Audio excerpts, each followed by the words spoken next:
Good morning, good morning. Can everyone hear me? I hope people can hear me online. I'm trying to we're going to have someone log in and be my online voice for those of you that need to chat in. Scott will just raise his hand and say, we have a comment from so-and-so, and they'll help me out. Sorry, technical issues. But good morning, good morning. If you haven't already, and you have access to a computer, or maybe someone near you does, what I would love to do to take notes, if you go over to this link right here, if you go to tinyurl.com/SSECC notes 18-1, so if you can go there right now really fast, this is what we use at SSECC meetings as kind of shared notes. Everyone will have access to this document to write in what they're learning and what they're seeing, but also maybe even add some questions. This will allow those that are here in the meeting to kind of collaborate with people that are not sitting near, but then also to allow people that are out in the online world to be able to participate as well. So if you can log in there, the first thing I would love for you to do is to mark who's here. Just kind of give us a bit of an attendance. That'd be great. So on the very first page, it says introductions and attendance. Go in and put your name, put your LEA, where you're from, or your institution that you're from, and then also add just so we know, the number of years you've come to SSECC. I mean, this is a great way also to network. If you see someone on there that says they've been coming here for 20 years, you can take a note. That's a name of someone I should get to know. They know what's going on in science education, or any other name. So it's a great way to kind of connect and network that way. With that, we're going to kind of get started with some kind of just updates really fast. Clark Planetarium sent me a quick email. I wanted to share this with you, or those that are here. On the online notes, you'll see there's tons of information about this. This is really, really, really quick. But Clark Planetarium offers free visits and tours. Now, again, Clark Planetarium, if you've never been there, is always free. If you're ever downtown and want something fun to do with your family, just walk into Clark Planetarium because it's free. You have all this fun stuff to do. But if you bring a class of kids, you also have access to free IMAX movies. And if you have a group of 40 or more, you can pick what movie you see. So, I mean, it's pretty much wide open. So, tons of information there. They just want to share and get more people because a lot of people aren't using it. So that's the first thing, really quick. Next, scrolling down this way, too many screens, are updates for our standards. Yes, again, if you haven't heard, K-5 and 912 science standards have been approved for the revision process, which means that there's a 12-step process involved. The first step was to get their approval to get started, done. The second step is and was to start what's called the Standards Review Committee. So the Standards Review Committee actually has met. They've met twice. They have suggestions that they're ready to send to the board. Those aren't yet public, but when they are, I'll make sure to send you out a copy of what they look like. But for you to know that if you want to be there when that report is being presented to the State Board of Education, there are dates over here on the shared notes. Again, if you haven't gotten there yet, it's here. It's blue and really hard to see. But tinyurl.com, I don't know why it's blue now. Anyway, tinyurl.com/SSECC notes 18-1. If you go there, you'll see all of this. So Friday, February 2nd, the board is meeting in committee, Standards Review Committee. They're the first to see these notes. They'll look over them. They'll give added suggestions or maybe just pass them through. But they're the ones that say yay or nay to our first step and what this group has done. They will then pass it on to the full board meeting, which is also there, marked as March 15th. So on that day, it'll go to the full board. So you're welcome to come on both days to be able to hear what they're talking about. They're also available online if you can't come and just want to hear what's happening. More information coming as far as specific times. Those agendas haven't yet been set. But that's where we are. The next step beyond that, if everything follows as easy as it can, the next step beyond that is that we get writing teams together and they start writing. So that takes me to the top part. I sent an email out back in early December to get your teachers signed up to write in these standards. If you have not yet sent this out to your teachers to get them signed up to start participating or sign up to participate in working on these standards, please do so. But so you know, we have probably maybe 80 to 90 writing team slots, and we have about 170 people, mostly obviously teachers and higher ed people that want to participate. So we have lots of people already signed up, but please get more people, get people to sign up. More information coming for that, obviously. Questions for either of these before we move on? How's everyone doing this morning? Thanks, Scott. Glad we get. It's awesome. Can everyone out there in the online world hear me with this mic? I'm hoping this works. Yes. Guessing it does. Someone please comment. Someone. Anyway. Yes. Yes, we can hear you. Oh, good. There they are. Well, great. So just so you know, we can hear you as well. So if you do have questions, and you can write them in, and Scott will be your voice, or if you're brave enough, you actually can speak up, and we might have to hear you and ask you to repeat, but we hear you out there. The next step for the day, just so you know, just to be clear, there are 2 meetings happening today for this group, just so we know. Science is meeting on this floor in this building. If you are here for math, the math meeting, SMECC, is happening down in Basement West, and so thanks for coming anyway. We'd love for you to be here because we love science. Anyway, with that, we turned some time over. So we invited Brett Moulding to come in today. Hopefully you all know Brett. Brett's done some wonderful work for science standards in our state and the nation. And he's going to come and talk about some work that he has done regarding observation protocols to help us improve and see what's going on with the professional learning that we're doing. That's it. You're up. Go team. Good morning. That has the energy of the rest home that I go to each week to go to the dance. Hey guys, we got some energy going today, okay? Are we ready? Yes. Good morning. Good morning. Excellent. Well, today we're going to cross a lot of ground, but I'm going to give you kind of an overview of what we're planning to do with you today. You should be able to see on the screen back there and up here what we're paging through. I'm going to very quickly, because I never know who I'm talking to, I'm going to very quickly kind of give a quick overview of three-dimensional science as described in the framework for K-12 science education and what you use in the SEED standards in Utah in grades 6 through 8, and hopefully soon K-5, 9, 12. How many of you are currently in the classroom? This will be great. Excellent. How many of you are supervising or have a role in a district currently, working as coaching teachers? Excellent. Same people are raising their hand. That's a small school district. How many of you have responsibilities at the university for teacher preparation? Okay, very good. Well, what we're going to do today is I'm going to engage you in a little kind of a, I don't know how to call it, a performance of science. It's what we do in science with three-dimensional. I'm going to engage the group up here in the front in the performance of science, and then we're going to ask the group in the back to observe that performance of science using the observation protocol. For the last 10 years, we have had the privilege of working with Utah teachers in a project called Pestle, the Partnership for Effective Science Teaching and Learning. And we've been using the science structure of the framework for K-12 science education as our guiding document to do this work. And so today I'm going to share with you, Ricky asked me to share this with you, the observation protocol we used for the evaluation of the professional development. What we did as one of the 3 elements of the professional development evaluation was we had observers come into the classrooms, observe the teachers teaching, and then using the observation protocol. That was not an evaluation of the teachers. It was an evaluation of the professional development provider, Brett. Did Brett actually change the instructional practices of the classroom teacher?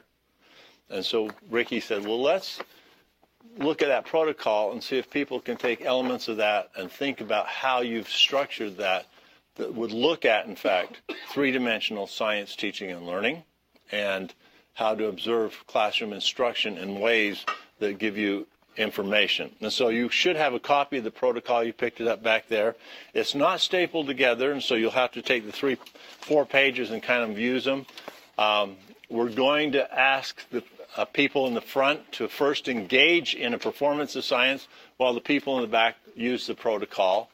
And then we're going to show you a video and have you all of you look at the video of instruction and use the protocol. So we're going to do 2 things here today, not just one. The protocol we designed is actually for the purposes, and by the way, I'm not asking you to adopt this or believe anything I tell you. All I'm asking you to do, you're a professional educator, to reflect on the appropriate ways to utilize this tool in what you're doing. And so that's all I'm asking you to do. And analyze is misspelled there, by the way. So the first thing I want to remind you is of this document here, the Framework for K-12 Science Education, which is a collection of all the research that is, in fact, the research that will describe this approach to teaching and learning. And everything I tell you today was taken from that document. So how many of you are familiar with the framework? Oh, excellent. Good. So we'll be basing what we do today on that. I'm going to quickly go through a description of the science and engineering practices, disciplinary core ideas, and cross-cutting concepts.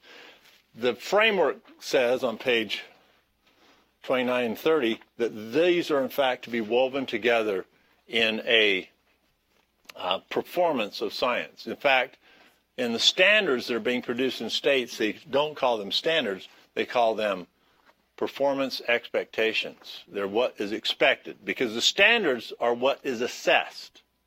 More importantly is what happens in the classroom. And professional development isn't about changing what happens on a test. It changes what happens in the classroom, because teaching and learning is what's important in science, not test scores. And so as we talk about this today, we're going to talk about this in terms of these performances of science. A performance of science will, in fact, bring the three dimensions together: science and engineering practices, cross-cutting concepts, disciplinary core ideas, in three-dimensional student performances, where the students are doing something.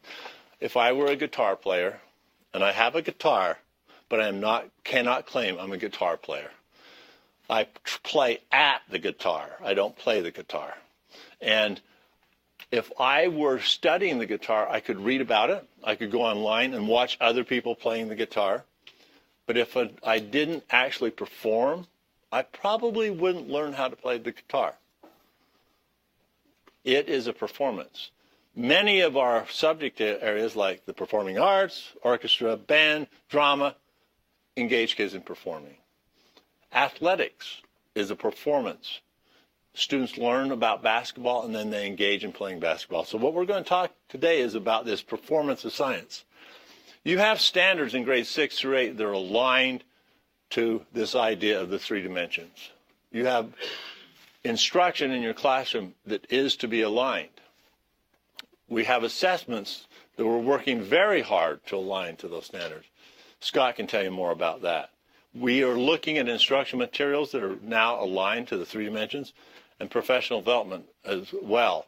So if we have a teacher engage in professional development, it's for the purposes of changing what they do in the classroom. Are they in fact engaging students in performances? And that's what the observation protocol is going to attempt to do. Are the kids engaged in the practices? Are they, and these are the 8 practices. The observation protocol is actually organized by gather, reason, and communicate, which is one of the innovations that came out of the Pestle program. In fact, Antoinette can tell you, yeah, Antoinette was there. She can tell you she was there before we even had that. I did. She was one of the first teachers. Yes, we were there. It was the covered wagon. And so, but this idea of gather, reason, communicate, when some of the practices students used to gather information with, making observations, investigations, obtaining information from reliable sources, those are all practices to have students gather the information. And the instructional structure we use on gather, reason, communicate is students get information engaged in the context of learning science, then they reason with it. Analyzing data, constructing explanations, planning, carrying out investigations, developing arguments are reasoning practices. And using models to predict or develop relationships are also reasoning practices. It's what we do in science. We reason. We construct explanations of causative phenomena.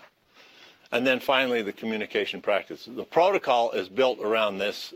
And if you look at the first page here, the cover page is instructions. If you move to this page here, you'll see a set of performances described in terms of gather. So all of these are things we'd want to see in the classroom that teachers were doing. And so we have taken these practices here, organized them across the practices, cross-cutting concepts, and core ideas. So how will students use these practices, like asking questions? The prompt on asking questions is the very first one, A. And if you look at A, it says, you know, Ricky, I don't think you turned on my mic. It is? You can hear. Okay, I was talking awful loud. And you can hear, but I can't. Okay, that's what the problem is. So if you look at the very first one here, it's got A, students use phenomena to engage students in asking questions. So as the teacher does something, the teacher engages in the prompt. So the very first one there is the teacher engaging them in asking questions. And then the next part is that students ask questions and obtain information and or clarify ideas. And so this teacher does something, prompt of some sort. It might be, shows a picture of a cloud that has a pink underbottom and a white top. That's a phenomenon. The teacher might not say anything, but the prompt that they're giving to the students is to elicit questions. They may ask questions. What would be good questions to obtain information about why the bottom of this cloud is pink and the top is white? So we want to think about what does the teacher do, but more importantly, how does the student respond? This is about teaching and learning, not just about teaching. So we're observing a couplet. What the teacher does, how the student responds. And for that particular one, we've quantified it, and this is the 3-point scale. I have to tell you, we used in Pestle a 5-point scale. The stack of descriptors on the back end is 10 pages long. I thought today we didn't have time to go into that, so I pulled out the one I use in places with principals and supervisors who learned how to use this 3-point scale. And the 3-point scale has descriptions of what you're looking for in the right-hand column, as opposed to 8 pages of descriptions behind it that the professional evaluator uses to observe the classroom instruction. So for example, if an A, so when we engage this group up here in the front, the ones in the back will be going, did he prompt them to ask questions? 1 point. Did they respond with questions? How many questions were they? 2 points for their response. So this group up here will be engaged in the science performance. They won't be engaged as students. They'll be engaged in science as themselves, which I think is really important. We all should be doing science. I do science every day. And so this is going to be our little prompt here. We'll have the group in the back observing. I should have brought clipboards for you, but then clipboards make me nervous. There's something about them. I don't know.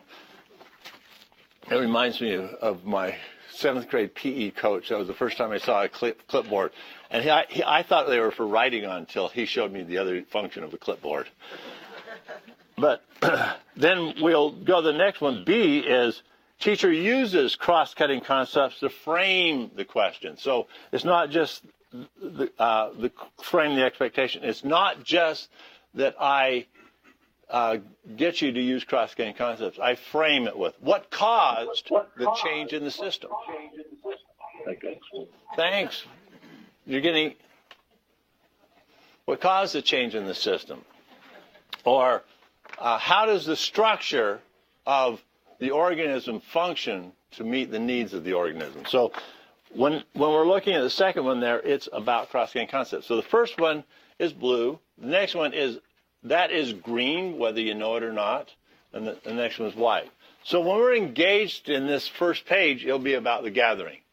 When the participants move to reasoning, when they begin thinking, they move to the second page. What is the reasoning that's occurring during the performance of science? Are they constructing explanations?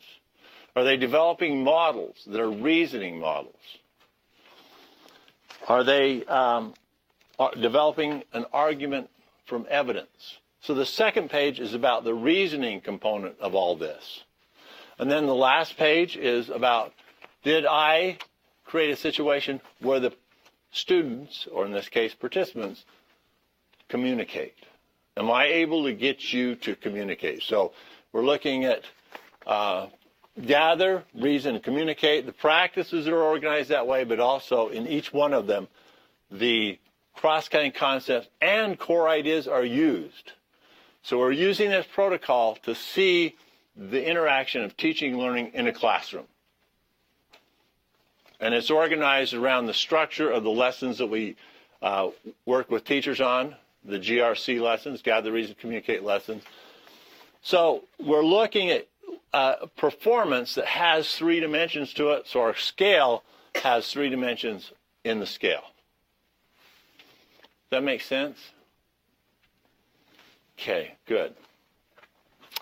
Let's talk about cross-cutting concepts. If you're not real familiar with them,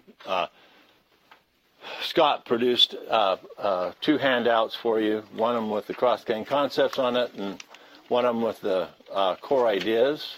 Excuse me, with the, this is the cross-cutting concepts document, and the other one is, thank you, thanks, the practices with a description on the back of them. She has both of hers together with a description of the practices to help you. So let's look at these cross-cutting concepts. There's 7 of them. We organize them in Pestle into functions. There's a set of them that function in terms of causality.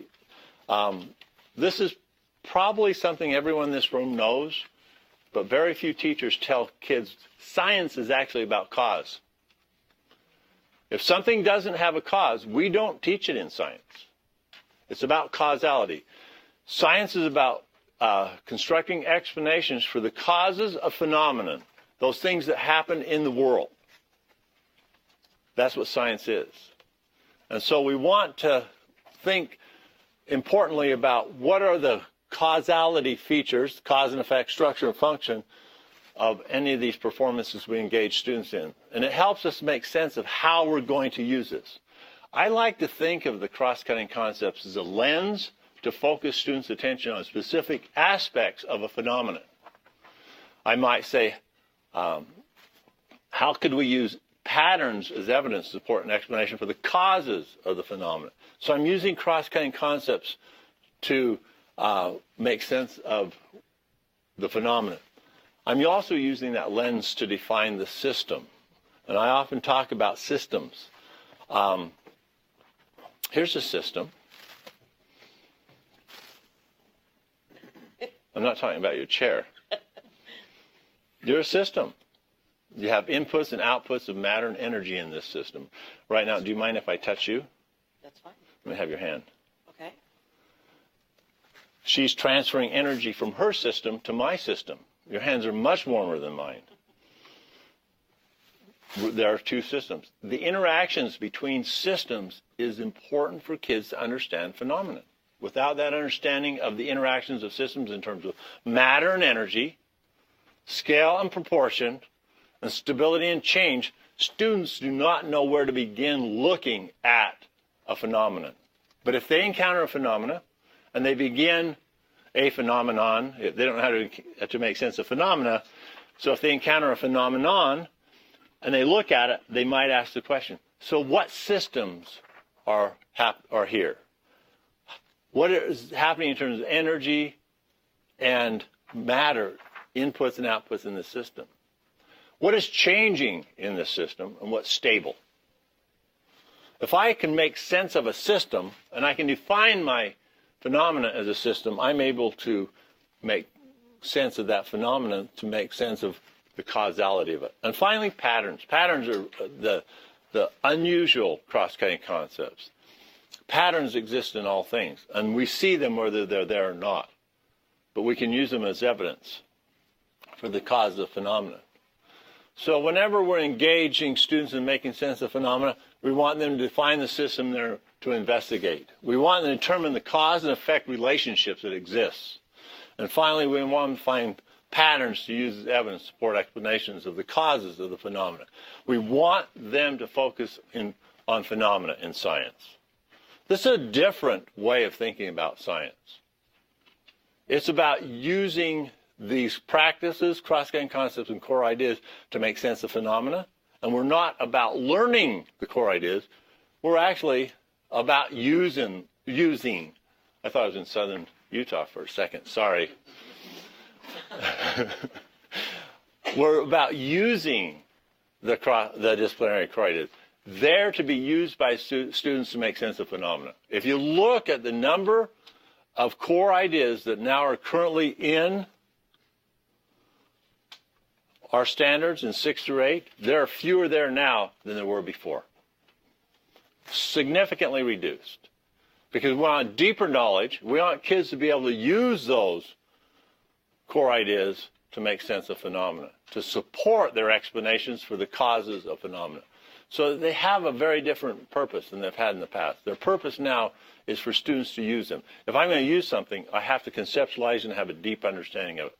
So the SEED standards have reduced the number of core ideas that are at each grade level. And they use the same core ideas across many grade levels, becoming increasingly sophisticated.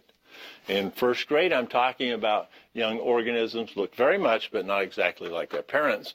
By the time I get to high school biology, I'm talking about genetic variation, and the traits in an organism are determined by the environment in which they live. I'm talking about much more sophisticated things, including DNA, mitosis, and meiosis, by the time we get to high school. That comes from that core idea about heredity that begins in first grade and builds that core idea over time. Matter is made of particles appears in the 5th grade. By the time I'm in high school chemistry, I'm discussing the structure of atoms and the interactions between atoms that make molecules. There's this continuum, this progression of core ideas. So we're using the same core ideas repeatedly, and we're relying on what we knew from the past to bring it back with us. Conceptualizing core ideas means it takes time and lots of time on the same core ideas. They have a different purpose. The Pestle observation protocol, which I talked about earlier, these are the features of it. There's couplets of performances. It's structured across gather, reason, communicate each page. The color, blue is practices. Green, I guess you could call that color green. I don't see that as green, Ricky. Green is cross-cutting concepts, and the white are the core ideas. Those are the things you're looking for in the performance.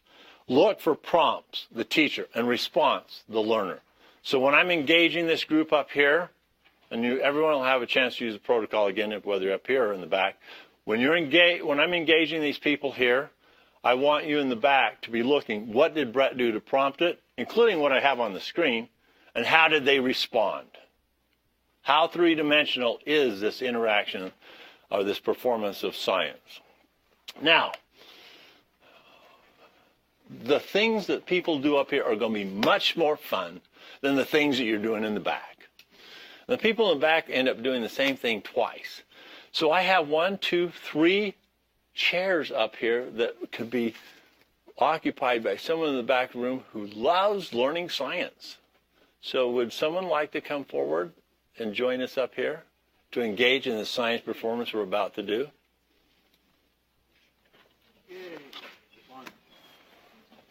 Well, the person in the red shirt always comes up here first. And don't join this table. Pick that one. It's much better. He must know. I know something about this table. Okay? Now, so we're going to engage you in a science performance. I'm going to take you on a little vacation today. We're going to, are we ready? I'm going to engage you in this performance. We're going to take you on a little trip. We're not going to stay here. We're going to go someplace else, and then we'll come back home. We're actually going to go to the Sandwich Islands and visit them a little bit. We probably know this chain of islands better as the Hawaiian Islands or Hawaii. This chain of islands is in the middle of the Pacific Ocean, and they're very interesting. They have an interesting ecosystem there. They have interesting geology there, and they have very, very interesting earth science in terms of weather and climate. In fact, it rains there a lot. But the rain is really odd because it will be raining Right there, I drive 5 miles and there's no rain. In fact, here is a tropical rainforest, and down the street, 5 miles away, is a desert. Climate is determined by rainfall. Utah is a desert. The entire state is a desert. We don't think of it that way because we go up in the mountains and see it's cool and nice and there's trees growing, but it's a desert. It's defined by the rainfall. Hawaii has both desert and tropical forests, tropical rainforests. And those things are determined by weather. The group in the back, I want you to take the observation protocol and begin observing at this point in time what I do on getting the group up here to gather, reason, communicate.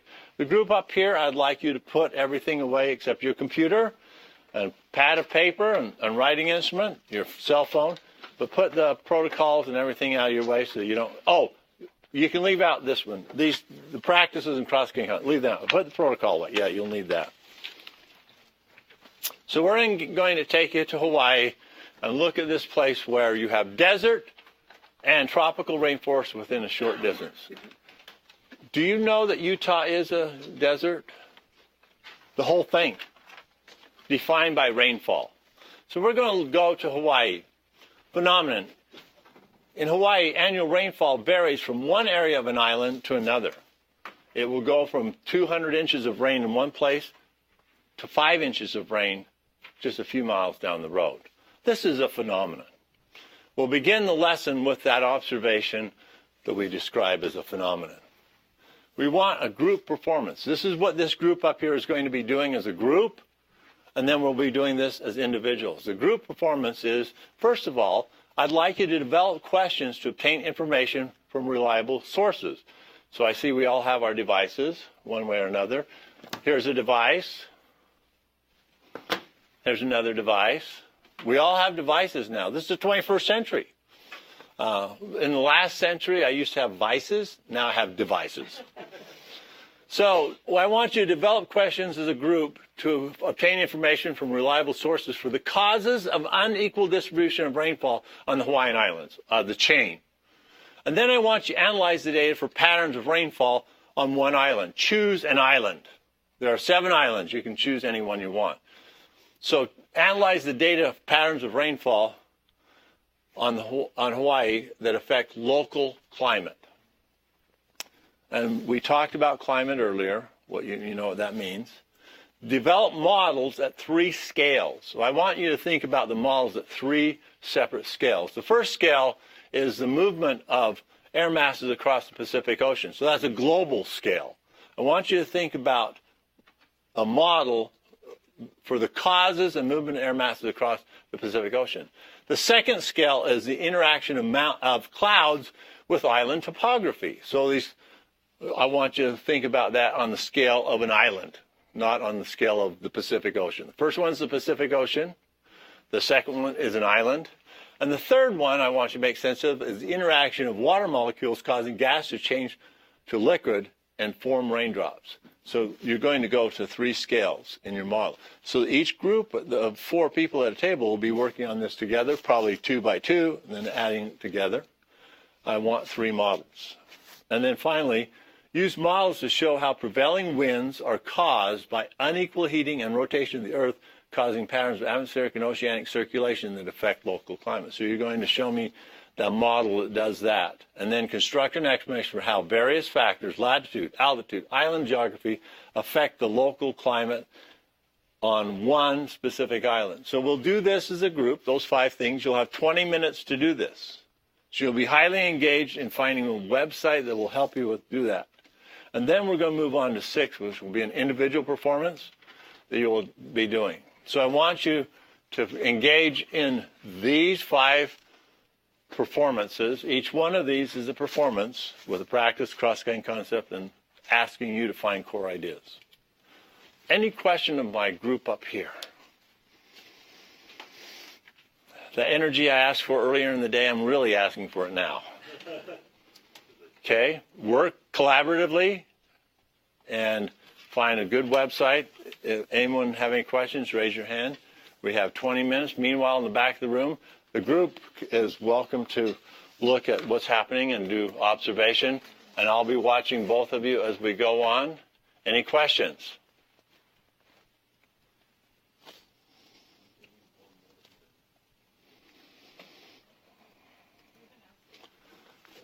The three of you can do well together, I hope. Okay, you've got 20 minutes. Get started. I'm looking over your shoulder.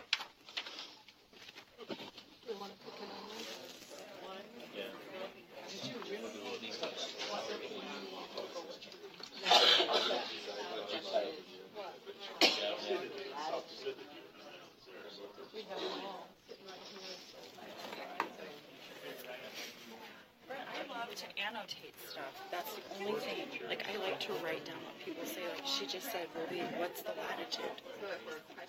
No, the real one is Does it have room? huge volumes. Okay. Yes. But anyway, thank you. I love it. This is genius. Thank you. Well, it took 10 years to figure it out. We've only been using this protocol the last three, because the first three we didn't know what we were doing. You know what else it does? It teaches you framework. Oh, yeah. Yeah. You have to know. Yeah. You have, yeah. Yeah.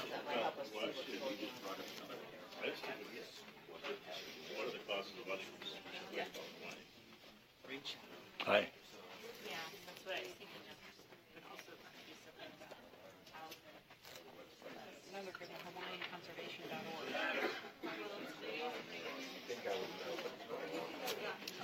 Good. Good to see you.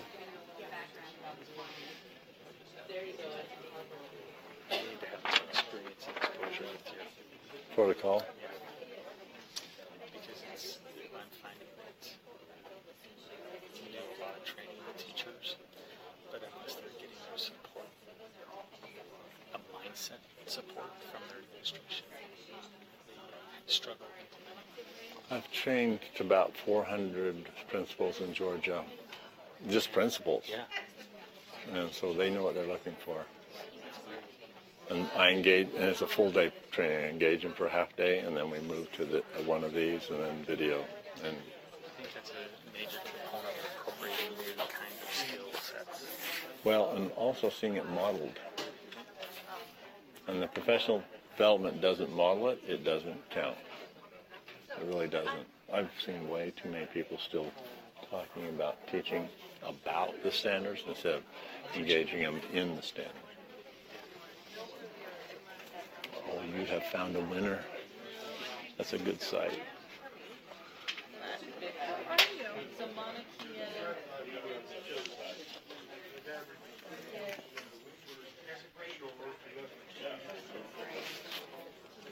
How you doing?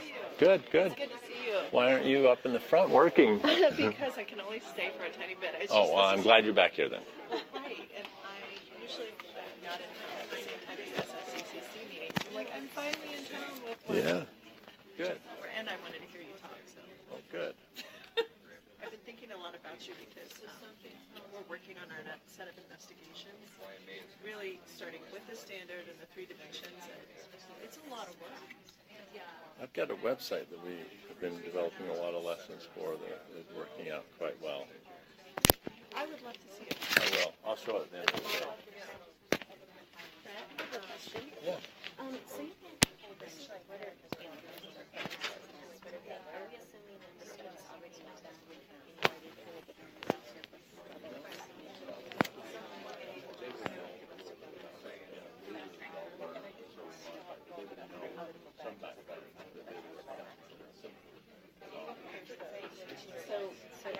I'm just thinking about in class.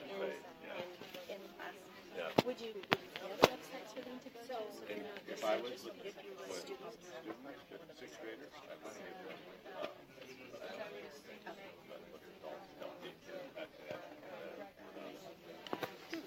already. Yeah. This lesson.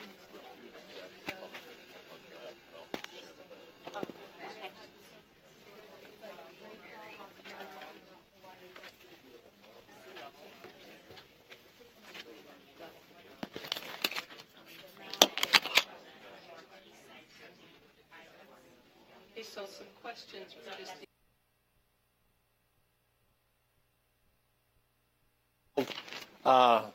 sustained silent writing. In this case, it's sustained silent modeling and writing. So what I'd like you to do at this point in time is to move from a group performance to an individual performance. And I'd like you to develop and use models to show and describe how unequal heating, geographic features, and rotation of the Earth cause patterns of atmospheric and oceanic circulation that affect local and regional climates. So we're looking at Hawaii, so do your work on Hawaii because it's much more pleasant there. Although today felt like the Pineapple Express arrived when I got up. So this is individual work. You'll have 6 minutes to do this individually. Handwriting and counts, because I'm going to be walking around reading over your shoulders. And so if you're going to type on your computer, 14-point font for me is important. And I want you, if you draw or write, I'd like you to write in ways that I can read so I can understand your thinking. So I'm going to walk around the room. I expect everyone to be writing, drawing models, and synthesizing individually what they know. So this is sustained, silent modeling and writing. Any questions? Okay, you have 6 minutes. Go.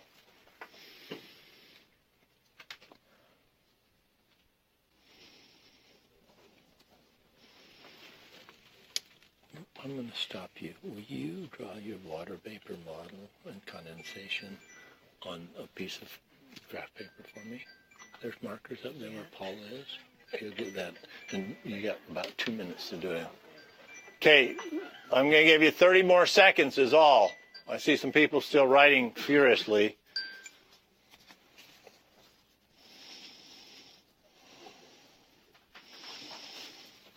Give her a sheet of that, Paul. Let her have a sheet.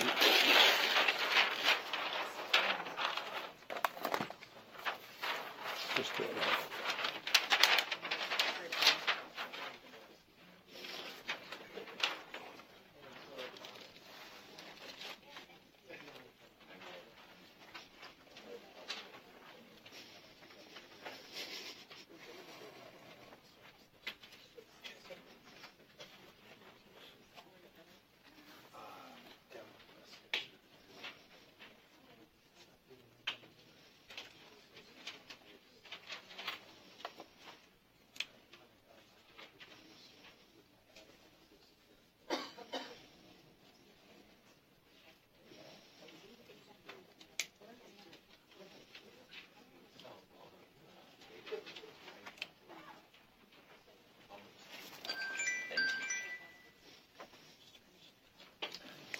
Okay, very, very good. I'm impressed with what you've written here and what you've drawn. I've asked a few people to draw models that we'll use later, but I'd like to get started with asking for volunteers to read what they've written. And my volunteers are usually people who are fairly close to me. Will you read what you wrote? Don't judge me. And you have to be loud. Okay, well, I'll give you the mic so that people out there in the... I can use this one. Oh, use that mic. Perfect. There we go. All right. I wrote, energy from the sun heats the earth unevenly, with areas near the equator receiving much more direct sunlight. So when ocean water then evaporates, it causes large air masses to form because of various pressure differences. I didn't go into this very much, sorry. Just read what you wrote. And the rotation of the earth. This causes moisture-laden air masses from the east to move westward over the Hawaiian Islands, where it meets mountainous areas. And then I drew the rest of my model. Okay, and I'm going to interpret for you a little bit. I thought I had someone drawing a model, and I pointed to the wrong one. So I'm going to have to draw this as you talk. But while I'm doing this, will you read what you wrote? Yeah. So unequal heating of the island, unequal heating of the islands is due to a variety of factors. There are wind patterns unique west to east flow, and due to the location of the islands in the Pacific Ocean, these patterns are not affected by seasonal variation as much as other areas of the world. Okay. So, will you read what you wrote about this? Because I'm actually going to draw your first model while you're talking. I'm going to try not to write on the art in the room, so I'm going to put 2 sheets of paper up here. So, read what you wrote about the high and low pressure system. The unequal heating of the earth causes the air to rise in the equator and sink at 30 degrees north and south latitudes. As a result of the rotation of the earth, the winds are directed to the west, causing the trade wind. Okay, so we're getting the air rising there, right? So if air rises someplace, so I've got warm air near the equator rising, is it going to cause a higher or low pressure system?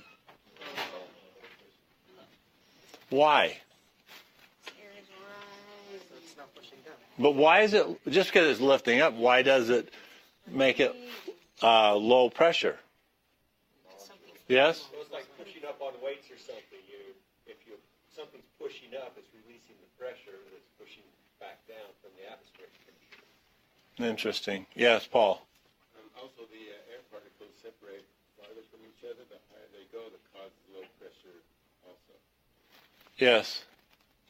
And we know that the way an airplane flies is the air moves and goes faster above the wing. It creates a low pressure, which causes things to go up. So it's going up, there must be some form of low pressure that allows it to push up. Interesting. Okay, use your mics when you talk. So I'm getting a couple of different ideas here. It lifts up like lifting up on weights is one thing. It's lifting up, causing low pressure. Because the air itself is where the pressure is, So what is causing the air to have less pressure there, that low pressure system at the equator? Yeah? Because in the other area, it's moving down, so the air is circulating. Where's the other area? Up north? 30 degrees north. Yeah, we can go up here 30 degrees north. We can go anywhere up north here. You're going to probably produce high pressure systems, right? Why are they high pressure systems? Because the air is moving down, compressing the molecules. Why is it moving down?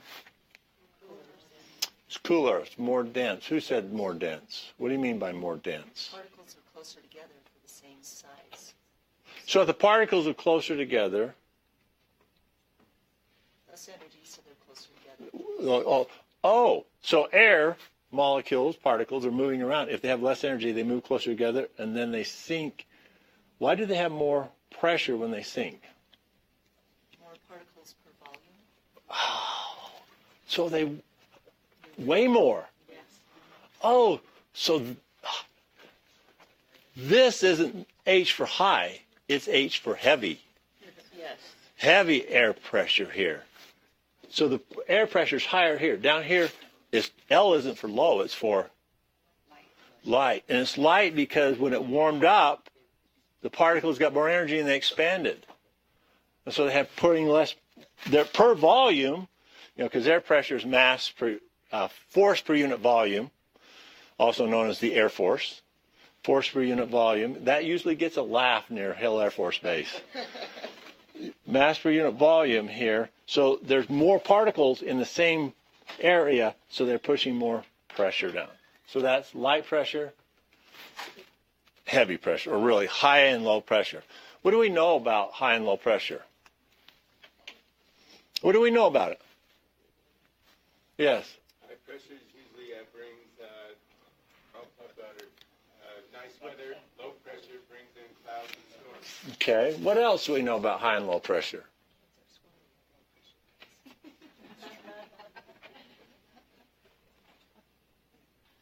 Let me bring in a little bit. Wind. What do we know about high and low pressure and wind? So that moves from high to low. So if I got this high pressure up here, the wind will move from high to low, straight down. So it goes from the North Pole area, polar areas, and I like his more sophisticated explanation, but we'll go all the way to the pole if you don't mind. It goes from the pole straight down to the equator, because you're generating low pressure at the equator and high pressure at the poles. And so it goes from high to low pressure. That's kind of a core idea. Air moves from high to low pressure. It causes our winds. In the spring and sometimes in the fall, we have canyon breezes because we have a low pressure system over Nevada. We have a high pressure system over Wyoming. And that high to low pressure causes that to happen. So I've got high to low pressure, but I've got this chain of islands over here. Who drew a chain of islands? We're chain free. I picked the wrong one. I apologize. That was my fault. So I have this chain of islands that called the Hawaiian Islands. So the wind comes out of the north then, because there's a high pressure up here and a low pressure down here. So the weather comes out of the north. Is that true? What direction does it come? The winds come from the east. Why? The Coriolis Effect. Yep. That's right. Yes. The Earth is rotating, and it causes this Coriolis Effect. There's lots, and it's very complicated because, it's a lot of cogs rotating and everything, but the basic motion is it goes from here to here. So as the wind comes down, it is going to be turned and comes into Hawaii out of the east. Very, very interesting. But for only 75% of the year. For at least 75% of the year. It turns out to be that it's coming across that warm Pacific Ocean there. Very interesting. So we have winds out of the east. Now, whose map is this? What is that, Paul? What is it? Use your microphone. Okay. What are you describing there? Paul. So what I'm doing is I'm just showing how when winds are coming down from the north, then it's going to be carrying a lot of moisture with it, and it's going to hit the mountains, and as it rises, it's going to turn that water vapor that's in the moisture. It's going to go up. It gets colder as it goes up the mountains, and it's going to turn into water. Okay. And it's going to snow or rain that's the Big Island, by the way. And then it sort of uses up all of that moisture going across the mountains, and the area behind it becomes a desert. Okay.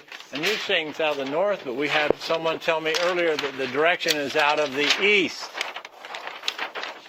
So which direction is it? Northeast? Is that what it said that you read? Do you have a source for that?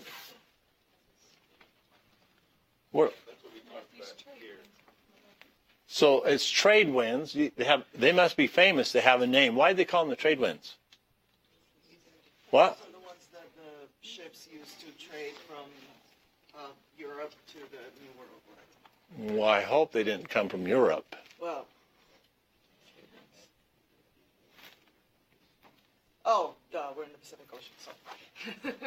It's the big one. Yeah. So where did they come from? North America. Yeah, from San Francisco. Yeah. So we had these ships coming this way. There were also goods that came around the Horn, and then they came back up and came up. But they called them trade winds because they brought the trade goods. What does it say? From Hawaii.edu.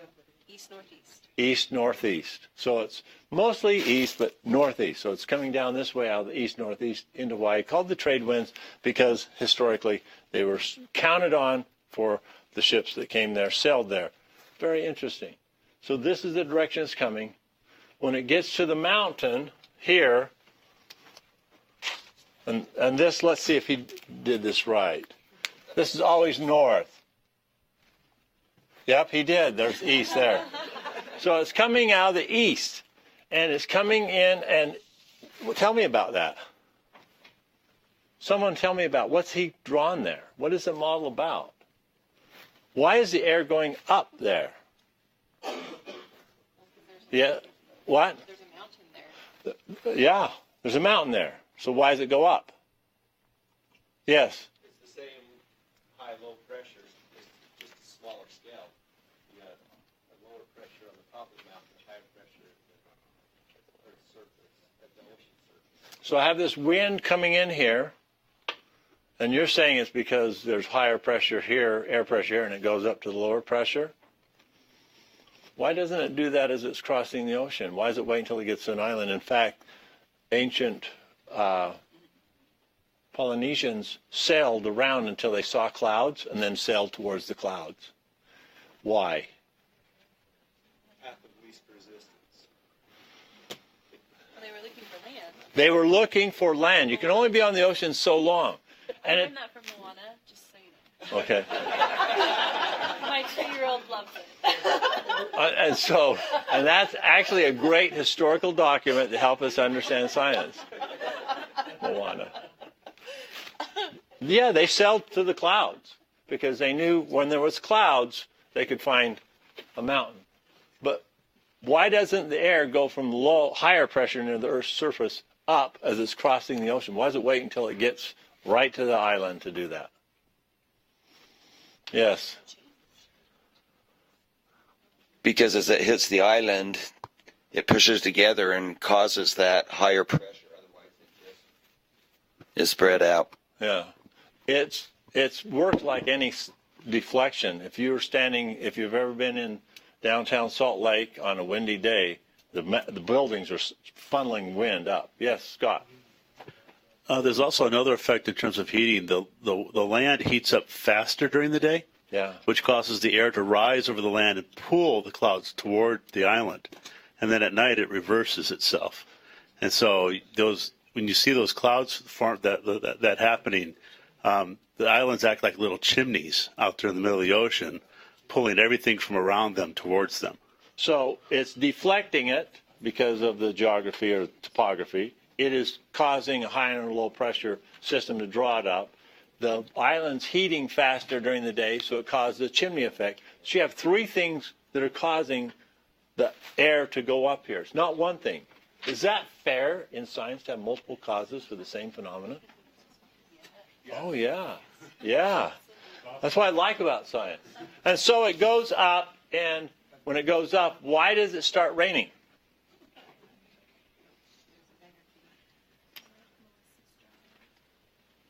When you say it loses energy, what do you mean? It gets cooler as it goes up. So it gets cooler as it goes up. Loses energy, becomes more dense as it falls. Okay. Before it, everything you said before it rains, I want to know about this cloud. I ask people this question all the time, and I get multiple answers. I want you not to say this out loud. Do not say this out loud. Just think in your head. Do not say it out loud. Is a cloud water as a gas, or is it water as a liquid?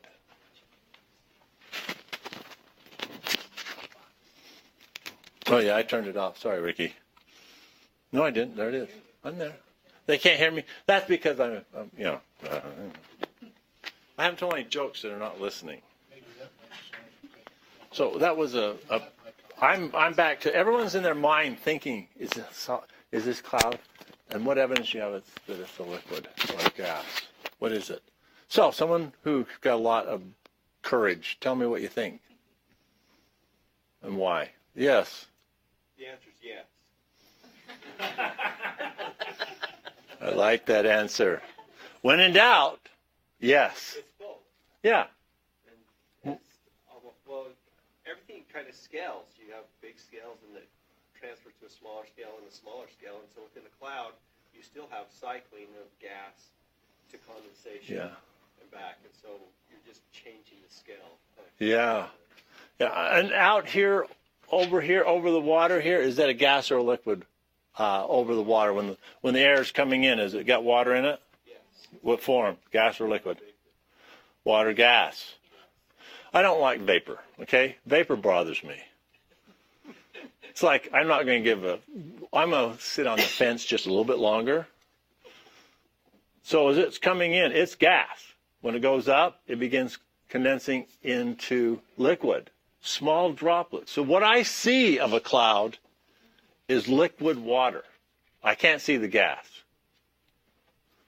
So the darker the cloud, right, the higher the proportion of liquid water, which is preventing the light from. It can be that. But one of the things I found out a long time ago is if you're on the proper side of this cloud, it's white. And if you're on the other side, it's darker, and it is blocking the sun. But I agree, the more moisture you have in the form of a liquid, the more light that is reflected. We see clouds because they reflect white light. If they didn't reflect it, we wouldn't see clouds. In fact, there are clouds everywhere, but they're a gas. They haven't condensed into those droplets that we can see.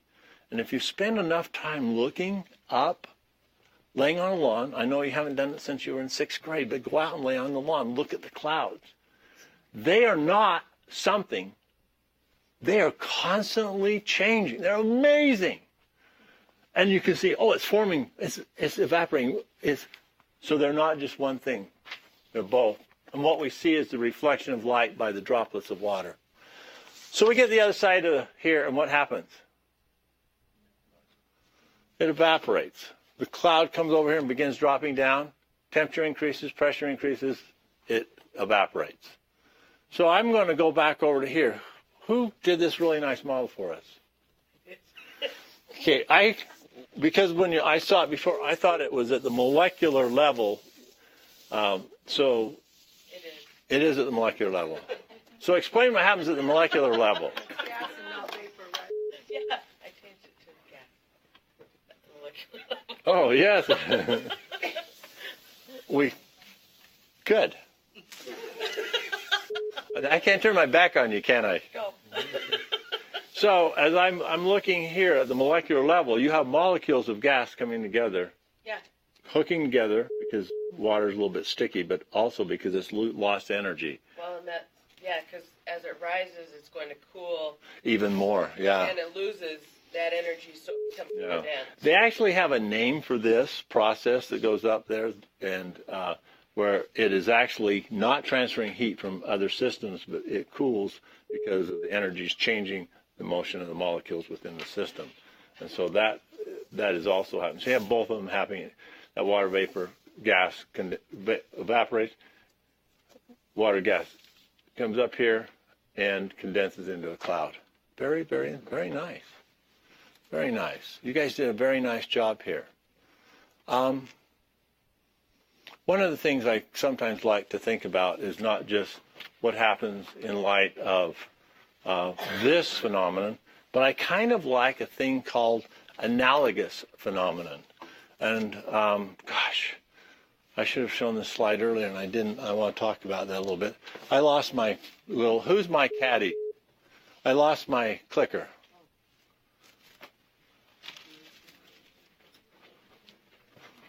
Well, we can do it this way.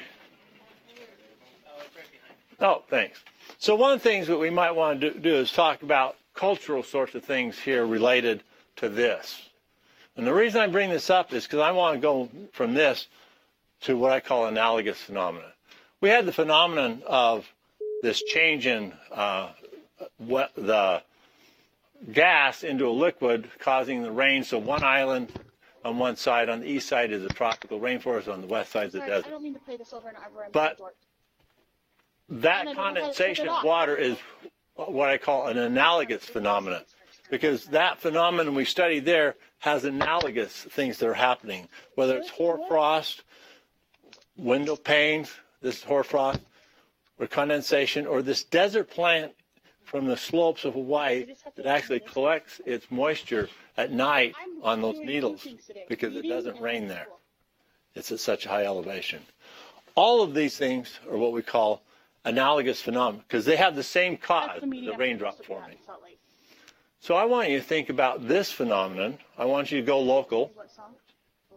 Tell me about analogous phenomenon to what we just investigated here. Can you think of an analogous phenomenon?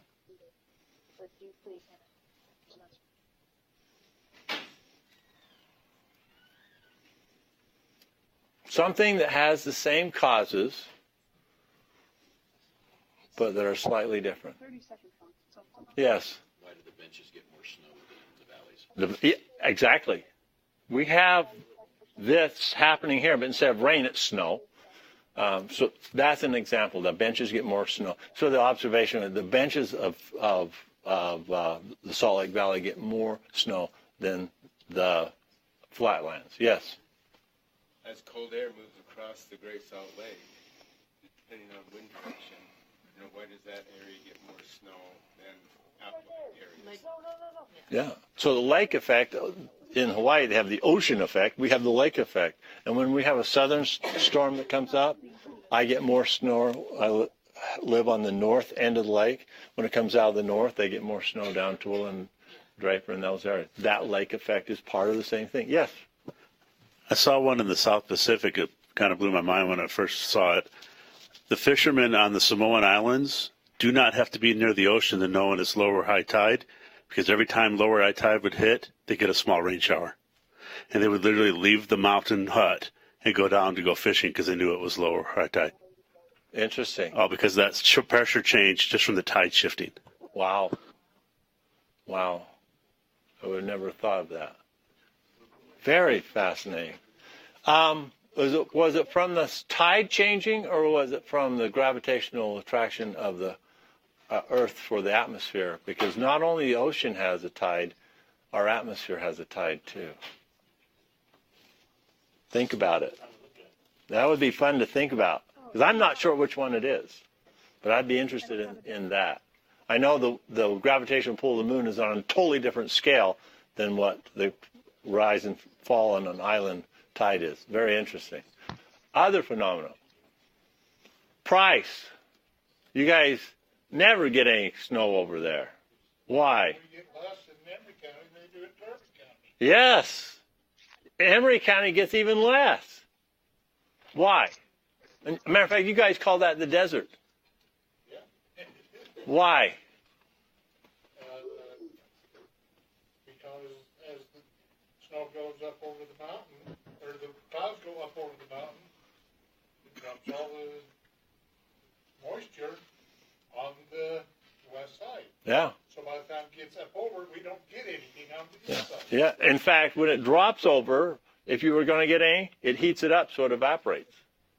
So you have what they call a rain shadow, and this effect here in Hawaii, this tropical and desert phenomenon about climate, is the same as what you have here. In Utah, we have the same sorts of phenomena, whether it's an east wind due to high and low pressure, whether it's Emory County being a desert, whether it's the snows on the benches of the Salt Lake Valley. That was my pretense for words, like yours. If you are online, if you could please mute your whatever you're using, because we can hear conversations going on behind us and stuff. So please turn your microphone off. You're having a good time, I can hear it, but mute, please. So what I'm saying is this idea of analogous phenomena is powerful for learning science, because kids can take the same concepts, cross-cutting concepts, the same core ideas, and engage in the practices in a new context. And instead of having to go to Hawaii to do this, which I know you'd all like to, we can do the same thing here in Utah. We have the same causes of the same types of phenomena. It just looks slightly different here. Science is not about one thing, it's about everything. Science is about constructing explanation of the causes of phenomena. There are so many phenomena out there that if you can't group them together in terms of analogous phenomena that have the same causes, the students will not be able to apply what they learn. Science is not about what happens in the classroom. It's about what happens in the classroom that students use outside the classroom in the world they're going to spend the rest of their life in. Okay, so much about modeling this lesson. The people in the back room had a chance to observe these sorts of things, and we're going to talk about that.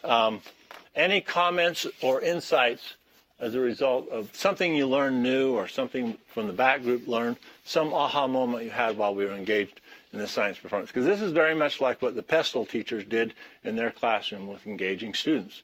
They engaged them first, had them in the context, and then provided the information at the right time, just in time, not just in case. Any insights today? Yes. So is the way you had your questions and your prompts. Yeah, is that how you would present a lesson in a classroom typically? Is just to have just like that?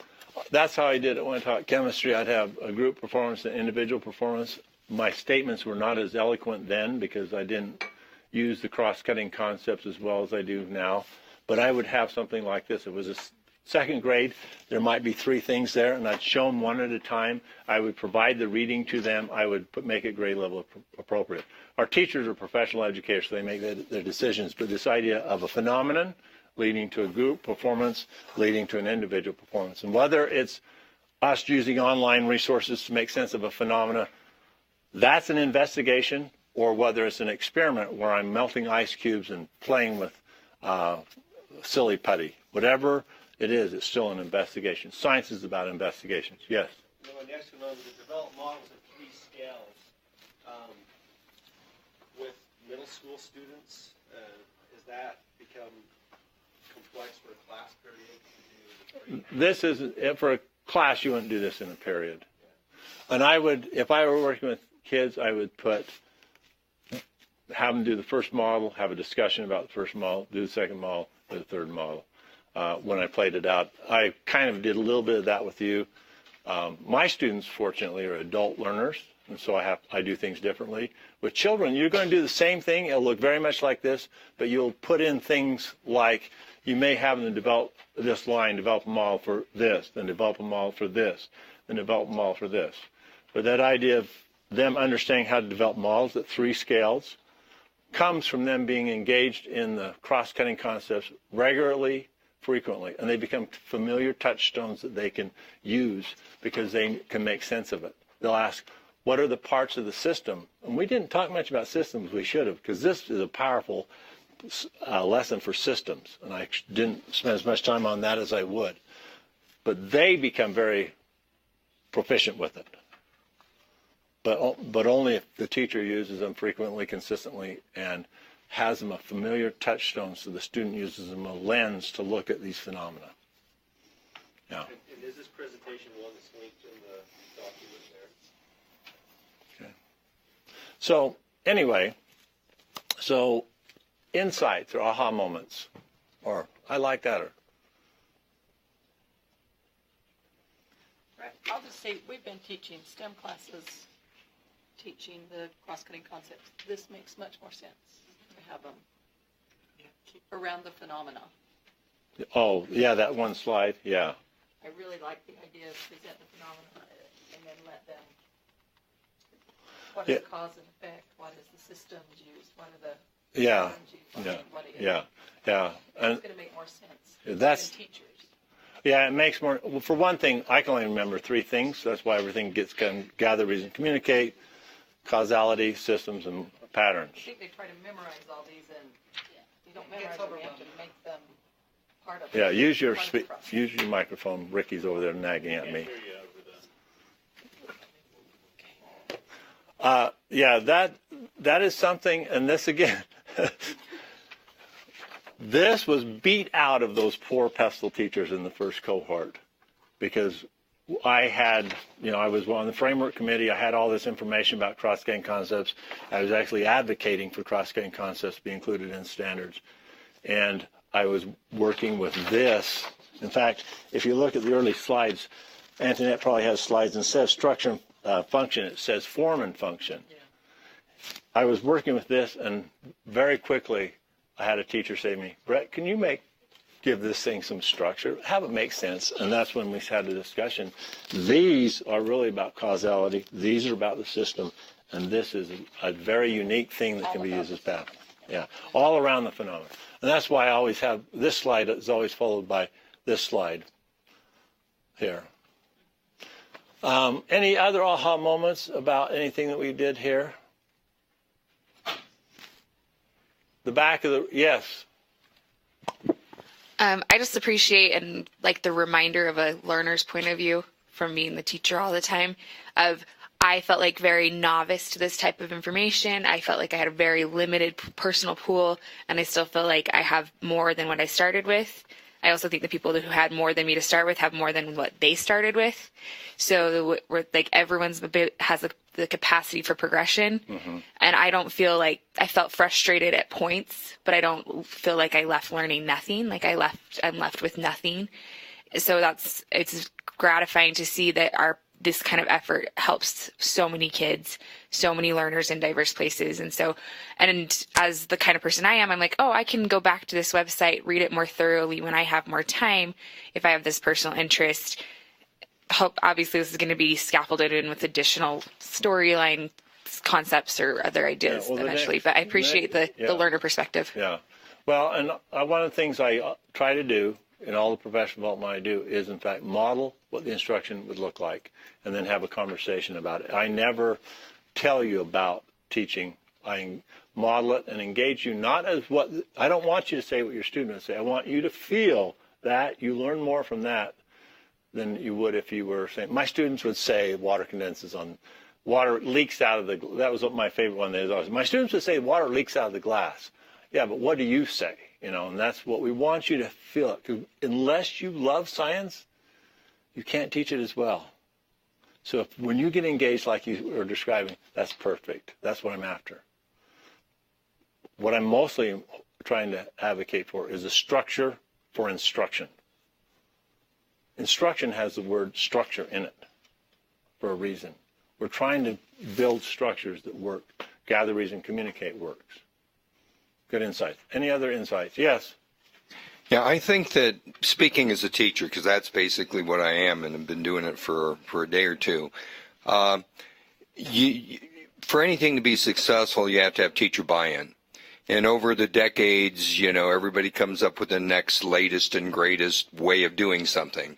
And so you don't necessarily know, okay, this is going to be what's popular for the next 3 to 5 years, and they're going to find something that's going to be better. You would like to think that this really is the end-all to beat-all or the basic structure from which we'll then do some modification to.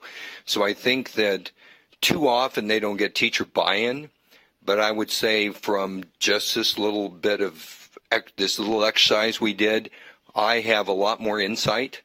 It makes sense. And so you do it based on what makes sense as opposed to you got to follow a specific structure. The structure exists so that it makes sense. Mm-hmm. And I think we have to help folks make sense of it, because if it doesn't make sense to the teacher, they're just simply following a script as opposed to understanding what it's supposed to look like. Yeah. Yeah. And I'll tell you, it has to be modeled with adult learners. Teachers, the sad thing is our pre-service program teaches the science in classrooms that look like they did when I took chemistry. Not anymore. We hope not. We hope not. We hope that every teacher learns their science the way they learn and the way students learn, not the way they were taught. Because the way that I was taught, you were put in a lecture hall with 500 students in freshman inorganic chemistry, and spring quarter, and we had quarters back there, not the semesters. In spring quarter, there were 200 left. And they were either GIs or business majors. What does GI mean? I knew it. Government issue. They were in Vietnam. They were drafted. That was my motivation to stay a good chemistry student. But yeah, we have to. And that's one of the things. Pre-service has to do this as well. And I'm happy in Utah. I see so much change in Utah because we have to change. And it's not just the methods class, it's all of it. Now let's go to the back of the room where we have the protocol. Any insights from the protocol from the back of the room?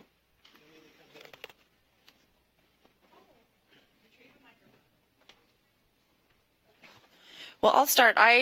The thing that really hit me was that you are all doing an investigation. Everything you did was an investigation. So as I looked at the protocol, and I'm looking at the page that said, the first page that has the teacher, school district, whatever on there, I think that's an important thing to remember as we're helping principals and administrators work through the new framework, that you all planned and carried out an investigation. I heard at the table someone would say, oh yeah, well I know about ocean currents, and they'd pull up an ocean current map. Not one of you even at the table had the same data set. Very rarely was that observed. So even if you were not intentionally assigning roles and things, you actually did that. That was very fascinating for me to see. And that you actually hit all of this. You used models. I heard conversations about energy. I heard about fog drip. That was so cool. I mean, it was just amazing to me just to see how deep you went in your investigation. And so I don't know how many of you work with administrators who think science investigations have test tubes and liquids, right? And if we're not doing that, then that's not an investigation. So I think that's really important, a takeaway, at least for me and hopefully for all of us, to communicate that message.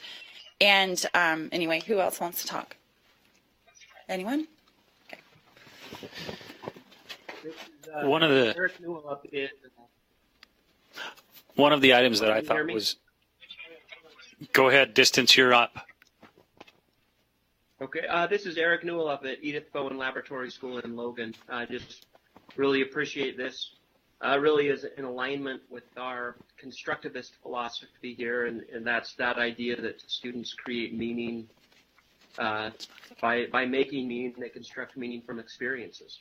And so thank you. But I also appreciate the shifts in the tests. I remember last year at this meeting, somebody mentioned that the teachers in the classrooms that are continuing to teach facts rather than scientific process, their students will not perform well on end-of-level tests.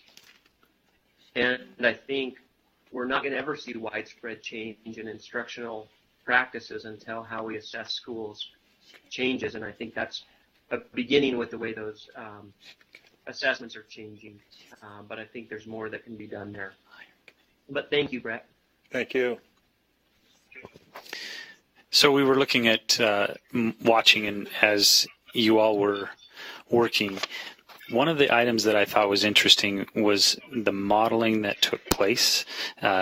First of all, I saw many of you looking at your computers and seeing models, seeing graphs, seeing those things that would help you understand, and that changed over time. You were gathering models first, and then you started to use those models to construct your own thinking. And that in and of itself is a shift in how we go about using models. That it's not, models aren't necessarily physical objects. They can be mental models. And I saw several of you constructing mental models using physical graphs and data from the sites you were going to. So I thought that was a unique piece. I was also, maybe we can talk a little bit about this, but the question I had, several groups were really focused on the questions that you were posing, and you didn't get as far in developing your knowledge space, where others had one question and they went forward quite a ways. So in a group, I think that we're going to have this various timing as to when we're going to get to a particular question. Yeah, one of the things, and you'll see, I advocate that phenomenon are in fact observable or facts that you can go out in the world and see. And that's because the very first practice, and perhaps the one that is most quintessential to all of science, the practice that defines science differently than other things, is in fact this very first one, asking questions. I would rather have kids ask good questions than give good answers. Because if they can ask good questions, when they go out in that real world, that's how they're going to encounter a phenomenon. They'll see the phenomenon, and their questions they ask will get better over time. Darcy Felt, who's a teacher at Pioneer Elementary School, has the kids bring in phenomenon every day that they do science. And she says, oh, okay, did anyone see some interesting phenomena? They always present their phenomena as what they observed. When she does a lesson, she presents it as a phenomenon that is an observation.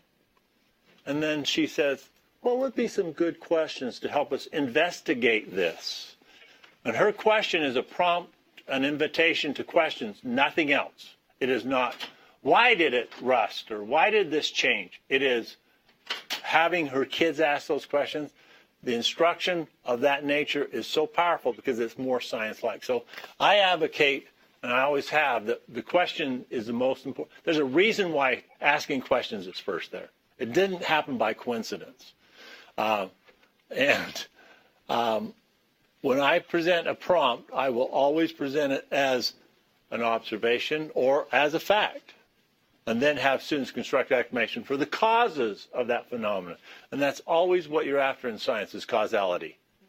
You might do every practice. You might use the entire suite of 8 practices to get to the end of this constructing an explanation for the cause of the phenomenon. You start with the question, you end with an explanation. It may or may not be right.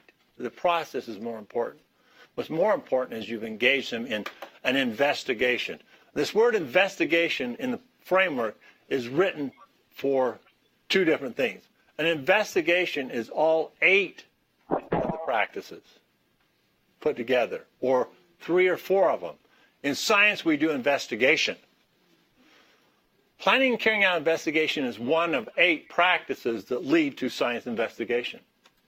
Obtaining information from reliable sources is one of 8 that leads to the investigation. Science is about investigation, and so students being able to ask questions is powerful. And not only that, when we give them the question, we're basically saying, this is what you get to think about and nothing else. I like kids to be able to look at that and go anywhere. And it does a powerful thing for differentiated instruction is at every table I saw different things being learned, and I love that. People learn things that I didn't plan on them learning. Does that still count? You better believe it. It's probably the most important thing is for people to learn things incidental to their investigation. And I love that part of science. So that's why I like starting off with the phenomenon and not taking the center. I'm advocating for student-centered instruction, not teacher-centered instruction. The first thing is that question. It comes from the student. So why is it important to consider couplets of teacher, that should say teacher prompting and student responding? I wrote that this morning at 4 a.m. and I just was squinting. Teacher prompting and student responding. Why is it important to have that protocol as a couplet? So everyone pull out your protocol now.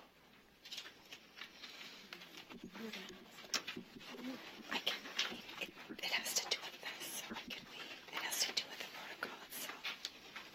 I can't just have Angela ask what it is. Notice each of these are what the teacher does, what the student does. Why is it important for us to have couplets in this observation protocol? Yes. Well, we know that students learn best by doing, and so they have to have an opportunity to do, but they also have to have some direction. So the teacher needs to give them the direction, and then they get to do. The prompt, yeah. Yeah, and the prompt, when we look at that series of performances, every one of those is a 3-dimensional performance, and you're kind of directing it through that process of where they should go with that.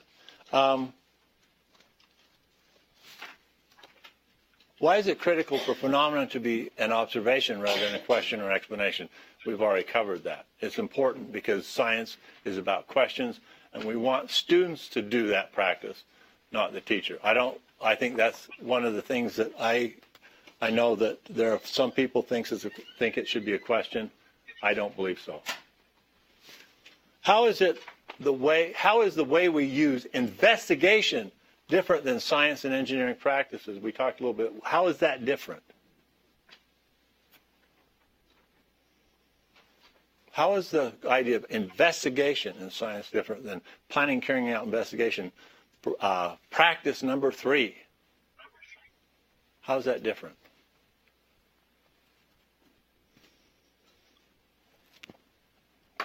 Yes. Yeah. Yeah. And also use our microphone. Yeah. So, yeah, we have to use multiple practices. You're not going to get done until you have constructed an explanation or argued why the evidence you've gathered supports that explanation. You engage students in multiple. If you look at the phenomenon there, I think it had 5 practices.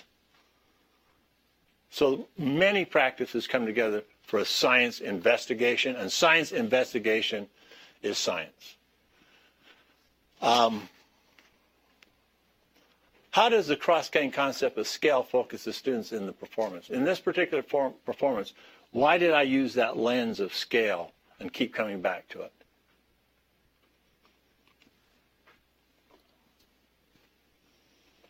Yes.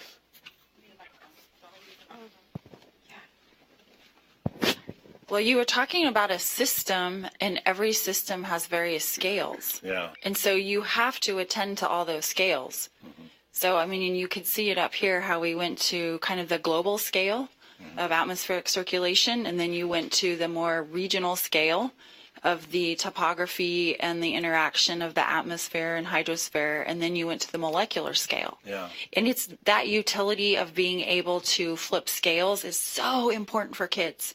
Yeah.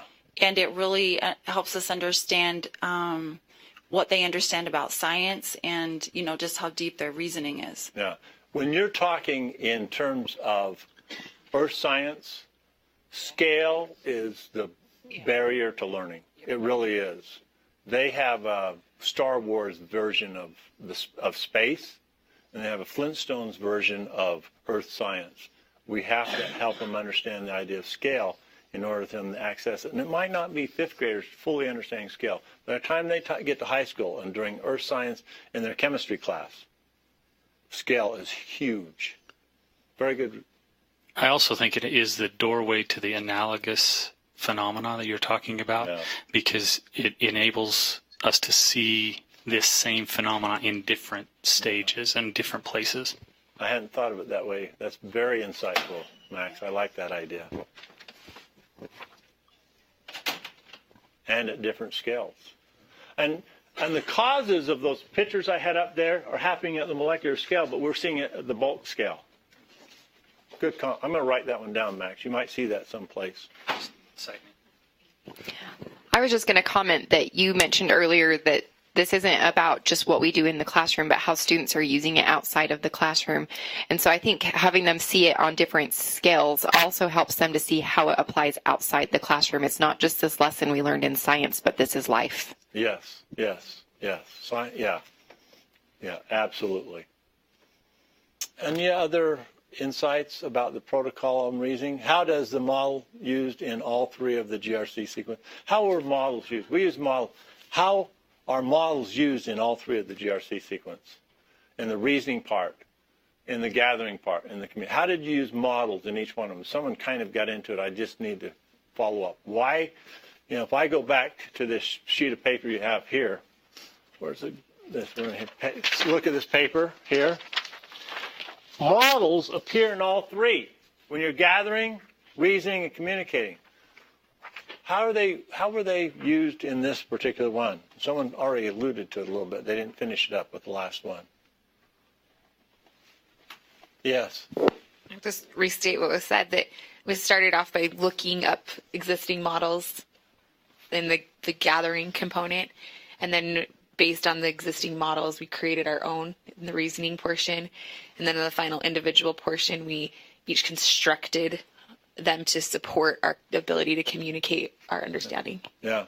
One of the things I thought was interesting is during the reasoning part, I saw people drawing arrows and arguing about an arrow. If you're willing to argue about an arrow, it means that this model is important to what's going on up here. So I'm reasoning the relationship between components of a system anytime I'm using a model during reasoning. It's about how are these 2 things interacting? That's reasoning.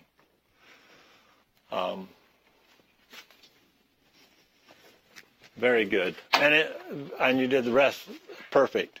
Communicate reasoning. How does the communicate component of the sequence provide opportunities for formative assessment?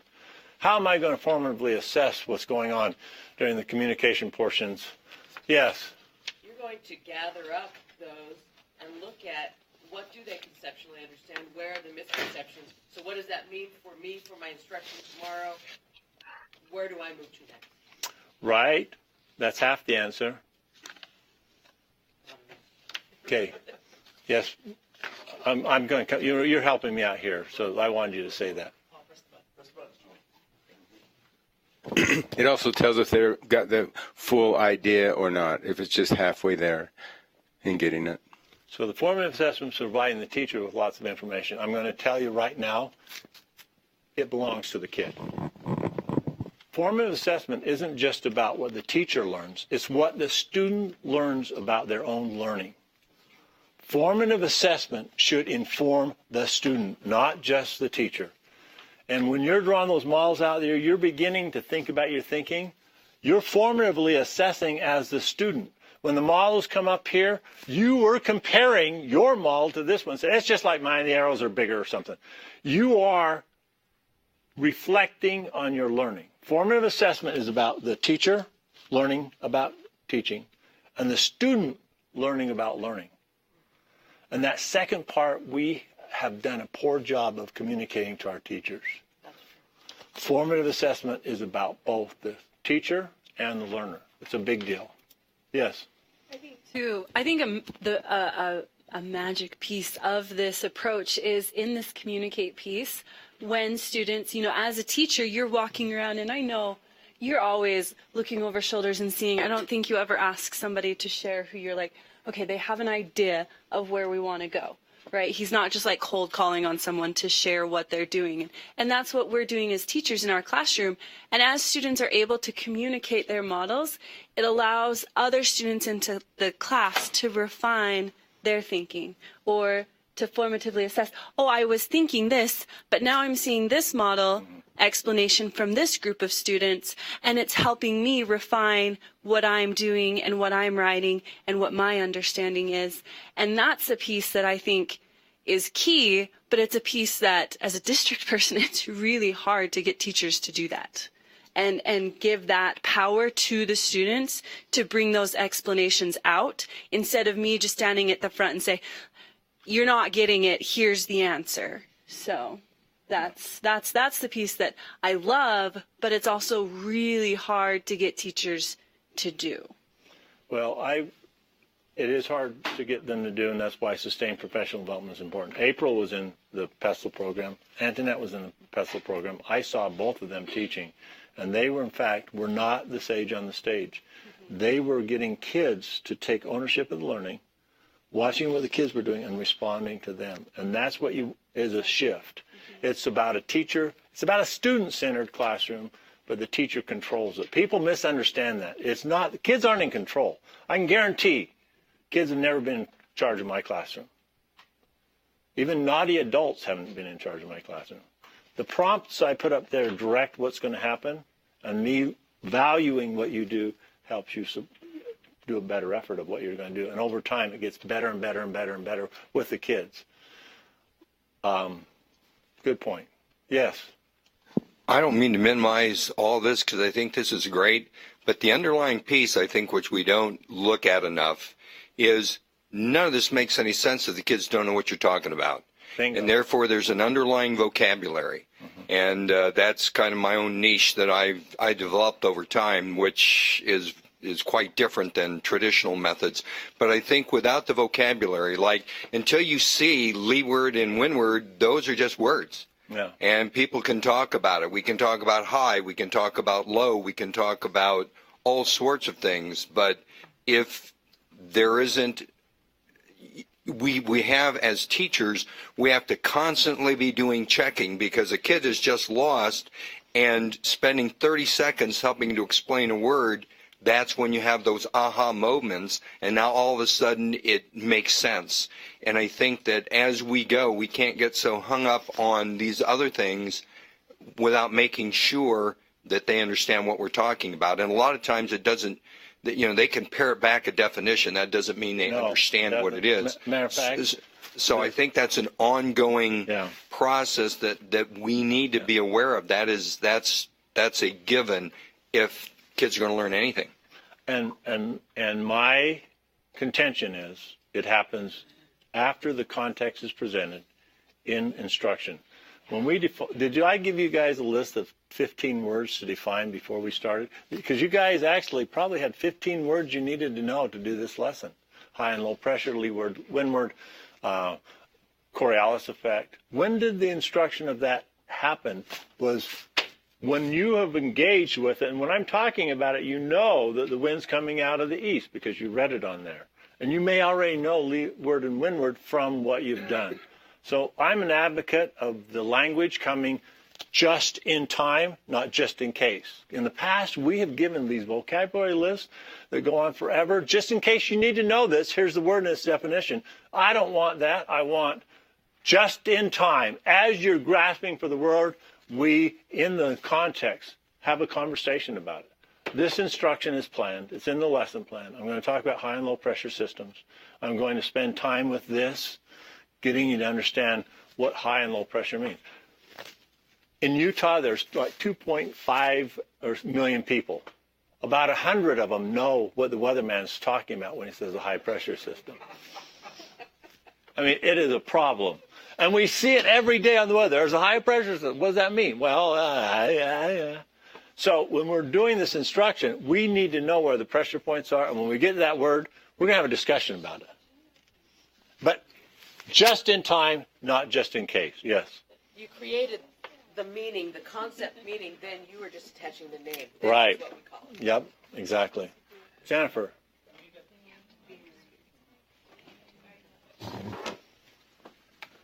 So we've been talking a little bit about student-centered versus teacher-centered. And in this lesson, it was about 50-50, where it was teacher-directed compared to student-centered. What is the ideal range? Is that what you suggest that we consider doing, or a larger shift, smaller shift? I think it's about 50. You have to have a structure that they'll go where you want them to go. I was teaching in the classroom when the first thralls of inquiry-based learning came about. I came to Staff's Education in 1992. Science for All Americans came out. We'd already started talking about inquiry, and it was pretty much just throw a basketball out and they'll discover every law of physics. And it was a disaster. And so you have to have complete understanding that it's going to be a student-centered classroom, but the teacher's in charge. And the prompt that we put up there, the GRC prompt has been, I did it when I was a chemistry teacher. You know, sustained silent writing isn't a new invention. It was invented by a chemistry teacher at Roy High School that every afternoon was going insane, but it's got his kids to write, and it worked. So this stuff of student-centered, teacher-centered, I'd be thrilled with 50-50. I'd be thrilled with it. I'll be happy at 25-75, because right now it's 100% teacher-centered. And when they do an activity, they're following teacher's directions, which is not student-centered. Question? I'm just wondering about the protocol.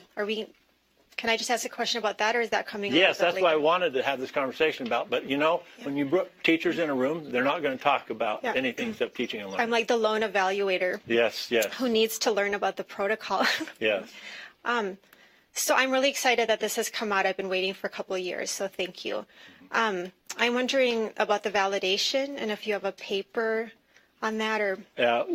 in fact, I got the MSP program just stopped on the computer right there. Rolf Blank sent me his part of the report that's going in, and Rolf and I are writing a paper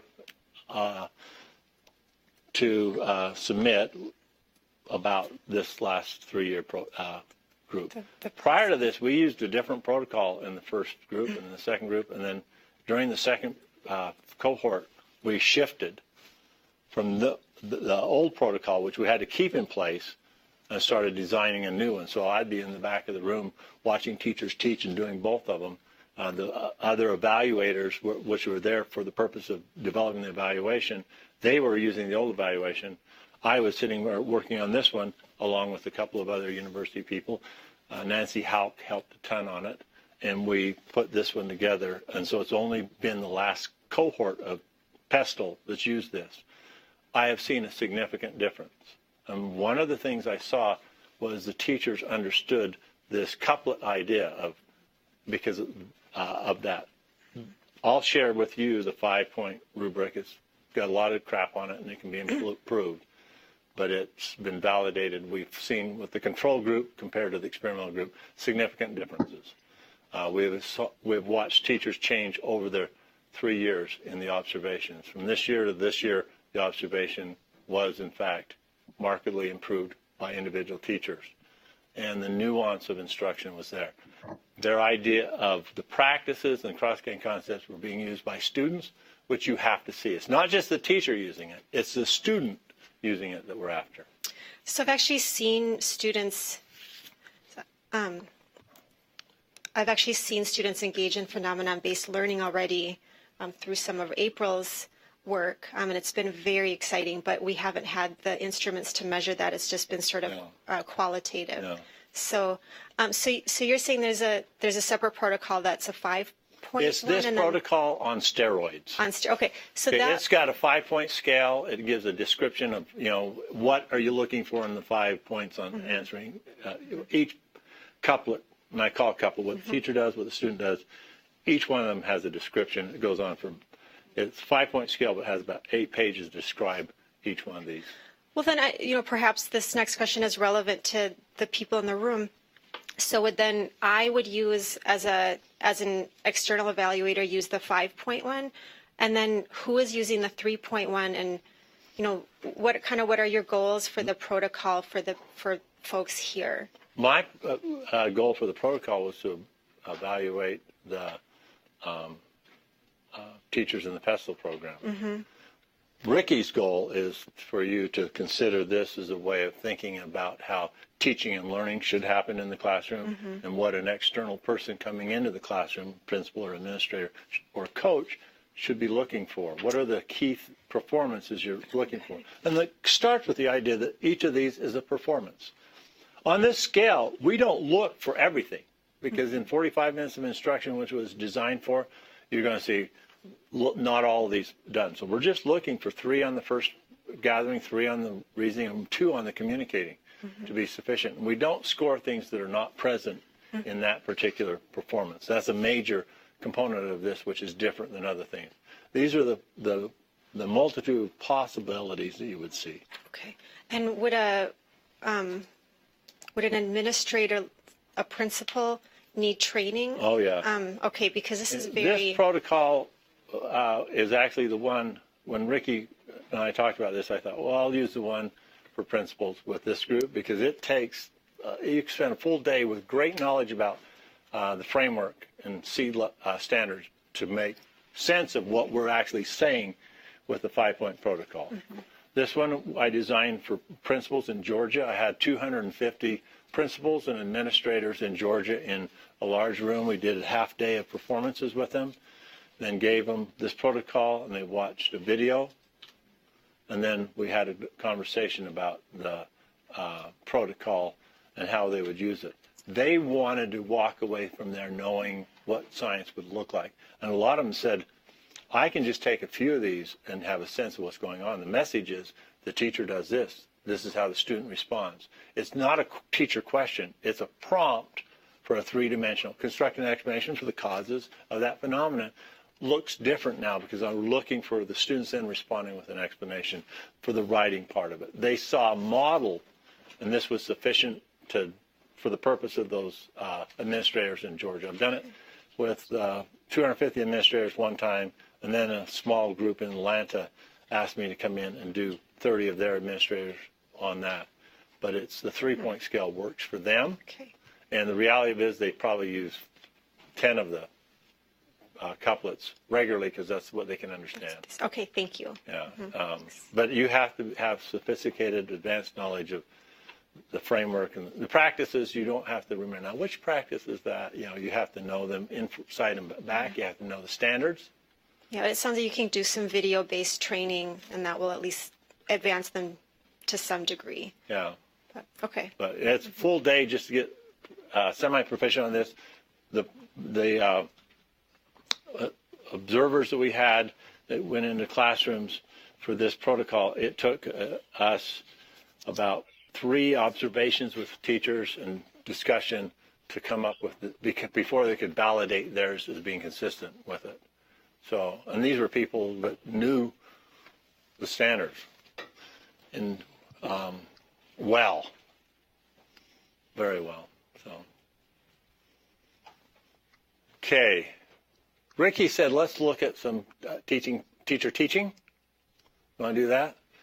Okay, so, and as we're watching this, look for the things on the observation protocol. Let's take a 5-minute break, 10-minute break, because some of you actually still have bladders and things that need to be drained. So let's be back here in 10 minutes. So we'll start again at 11:25.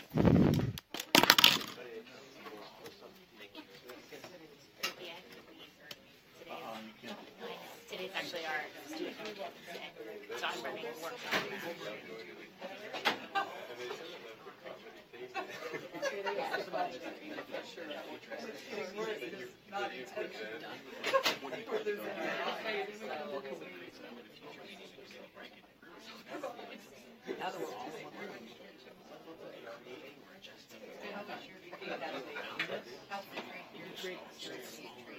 Yeah. I mean, that's where we're going, so I'll just keep you. We'll keep the notes here, and then if you have questions, I'm going to stay until 11:45, then I have to go. Thanks, Brett. Yes, Brett, this was very good. Thank you. Oh, good. It gave me a lot to think about. So. Good. I live to make people think. So what we'll do is we have to get out of this, and then we'll show the video, and then come back to this. Okay, where do I plug it? So you don't plug it. Go pull up a browser. Okay. And then you're going to put in, let me show exactly this. Stop this. So up here on the screen, just type into the top this IP address, so 1010. So just up here and there, just on your... Ricky, this is like a scout meeting, okay? Yeah, I know. Do you want me to just do it? Just do it. Okay, do it. 10, 7125. Then it's going to ask you to download the program. Open it up.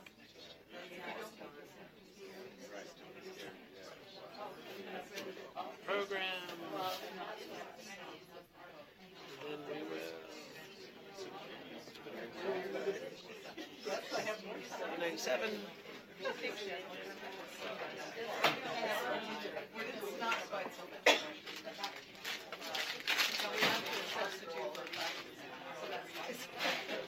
Hey, if you don't mind, I want to do a quick sound check, possibly. Oh, do it. Definitely do it. So right now you don't hear it. So that's how I want to do it.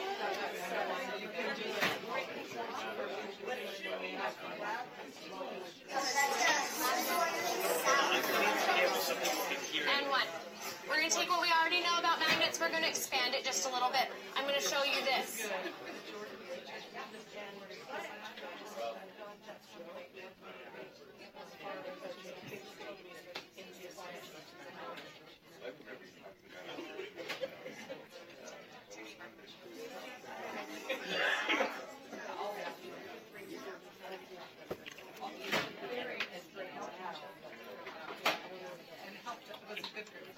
Why isn't it running?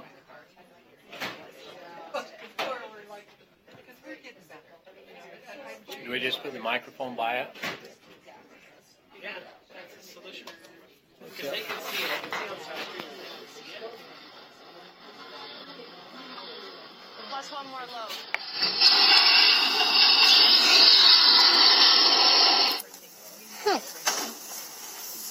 Turn and talk to your neighbor about that. Okay. We've been learning about...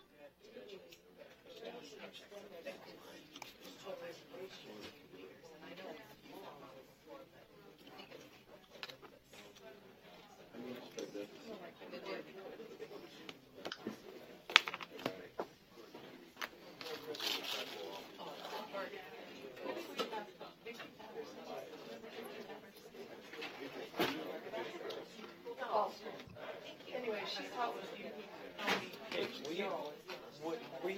listening when I had that video going? Did you hear it? Because we were trying to find a way to kind of put both the sound and the door. Oh, are you hearing me through the thing right now? I can hear myself.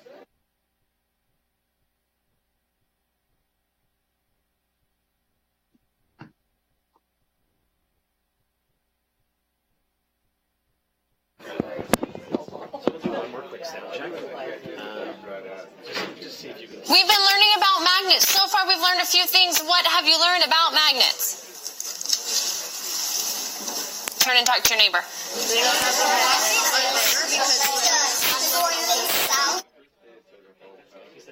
So we'll just make sure that this.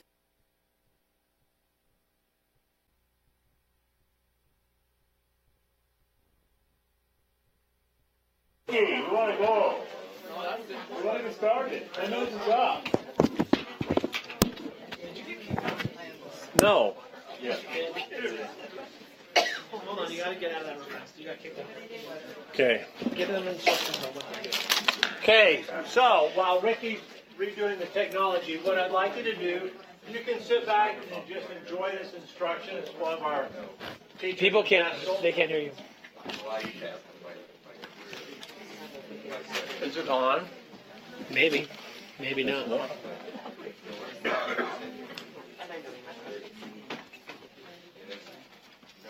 Okay, so what we're going to do here is watch a little quick video of a teacher. This is one of the teachers out of the Pestle project. She came up with this phenomenon and developed the lesson you're about to see, and we were able to videotape it. You could use the protocol if you'd like to, or you could relax and just enjoy the teaching and learning. As always with our Pestle videos, we're looking for those positive components of teaching and learning that are happening here. There's only been one perfect lesson ever taught in the history of teaching and learning. I happen to have taught it. It was in 1975 in 5th period at 2:15 p.m. Mountain Time.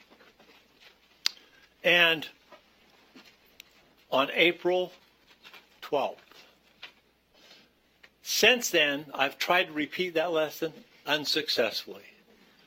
So we're looking for those positive elements of the lesson. We're really looking for couplets of the teacher prompts and the teacher responses. In addition to that, this teacher's got such strong instructional strategies, you can't believe it.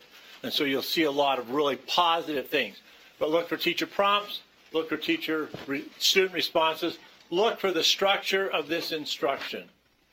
Ricky? Let it be known that April 12th, 1975 was a Saturday. Anyway. That's not true. Check Google. We've been learning about magnets. So far, we've learned a few things. What have you learned about magnets? Turn and talk to your neighbor.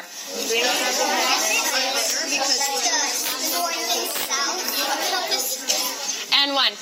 We're going to take what we already know about magnets. We're going to expand it just a little bit. I'm going to show you this.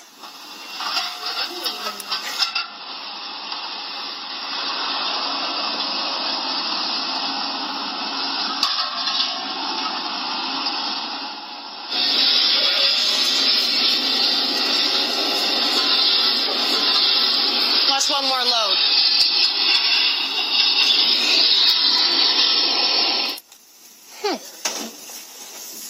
Turn and talk to your neighbor about that. Okay, so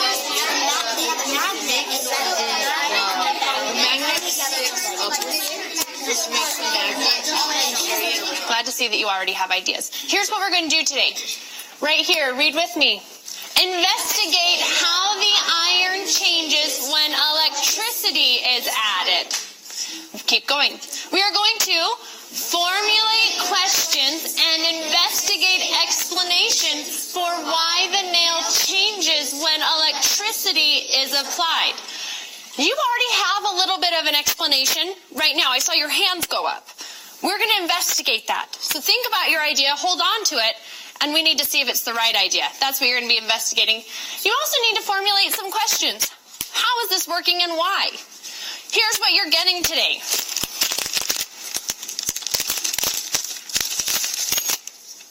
a battery, already plugged in, already ready to go. Iron. Be safe with your iron. Your car. Your junk car. And a piece of wire.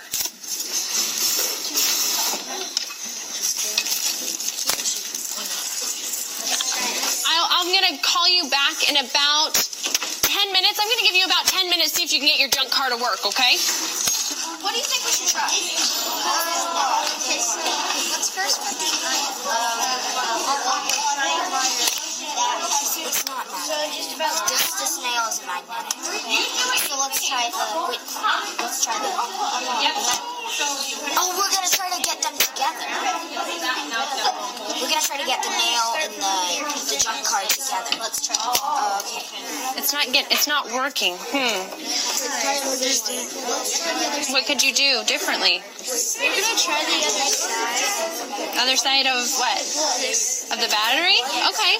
I got an idea. I think that electricity is going through like these metals, and it's like going through, and it connects to this, and somehow it's working to make the metal stronger.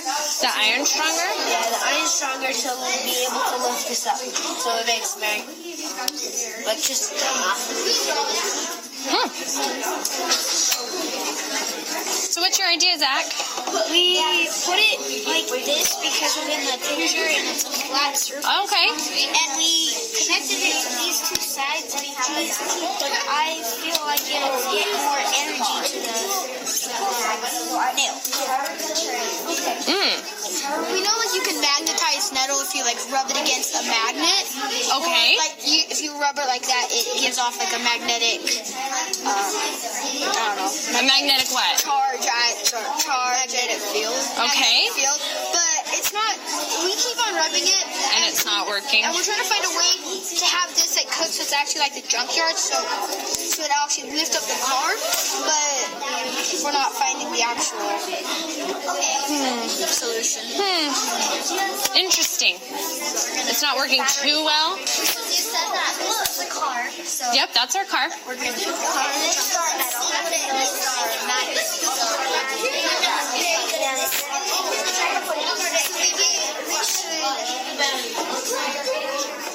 What's your idea, Mallory? Maybe we could do this side. Try this side.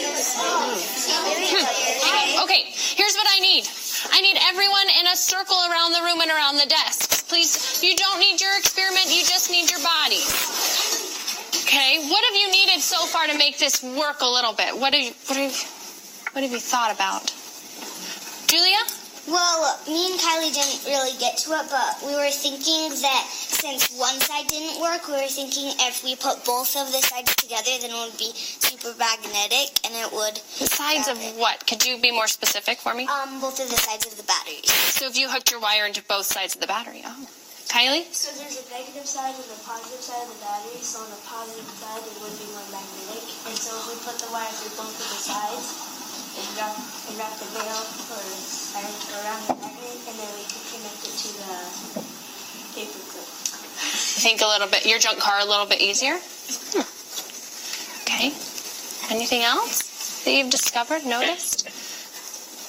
Mallory? Well, we put our wire on one side and we noticed that it didn't work, so probably that was the bad side, not the positive side. That was what Kylie was talking about. And so we're going to try. So you only hooked in a wire on one side of your battery and it wasn't working so great? Here's what I need. I need you to grab each other's hands, but don't be weird about it. Okay. And form a big circle. Make sure we have Birdie in there. Make sure we have Tony. Okay. Perfect. That's what I needed. Thank you. You can drop hands. We haven't talked too much about electricity yet. That's actually our next unit. But I gave you a battery, so we must need some form of electricity to make this work, right? Here's something interesting that you might not know. Your body has a little bit of electricity in it. All right, Alex is shaking his head. He must have already known that. Here's what is interesting.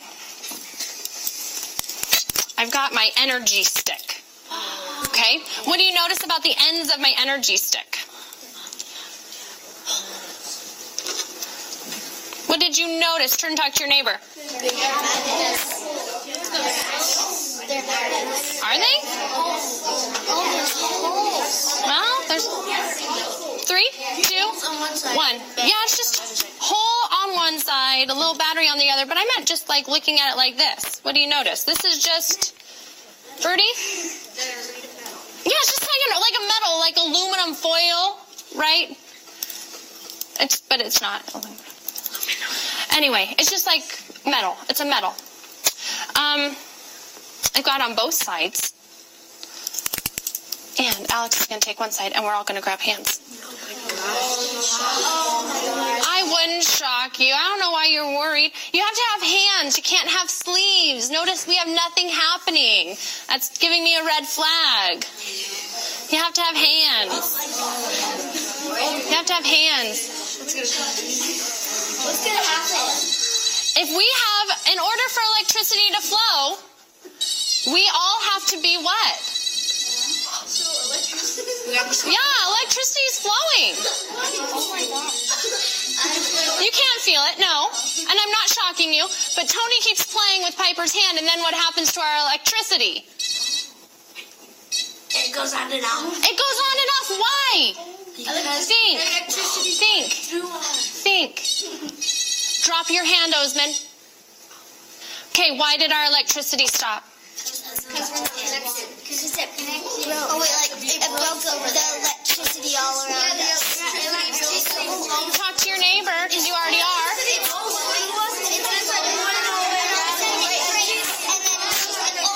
So think about what we just did, holding hands and our electricity working and then it stopping.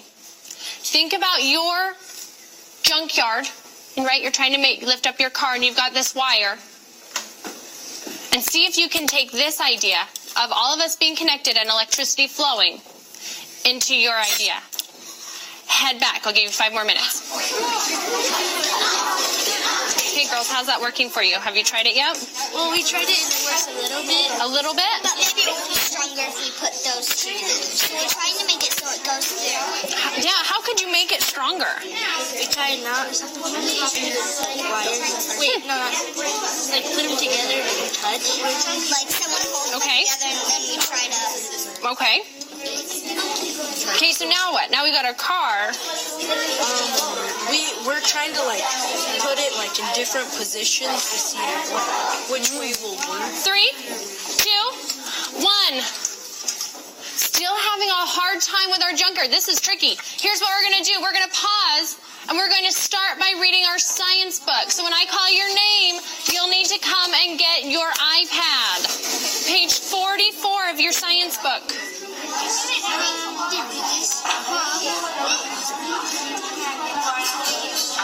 After the reading, if you think you have an idea and you're ready to come back into your junkyard, you can do that.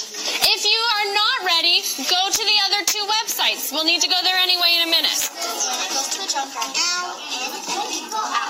Okay, we already know that because we read that in our textbook. So it's the junkyard, and if it's just going, and they can turn it off.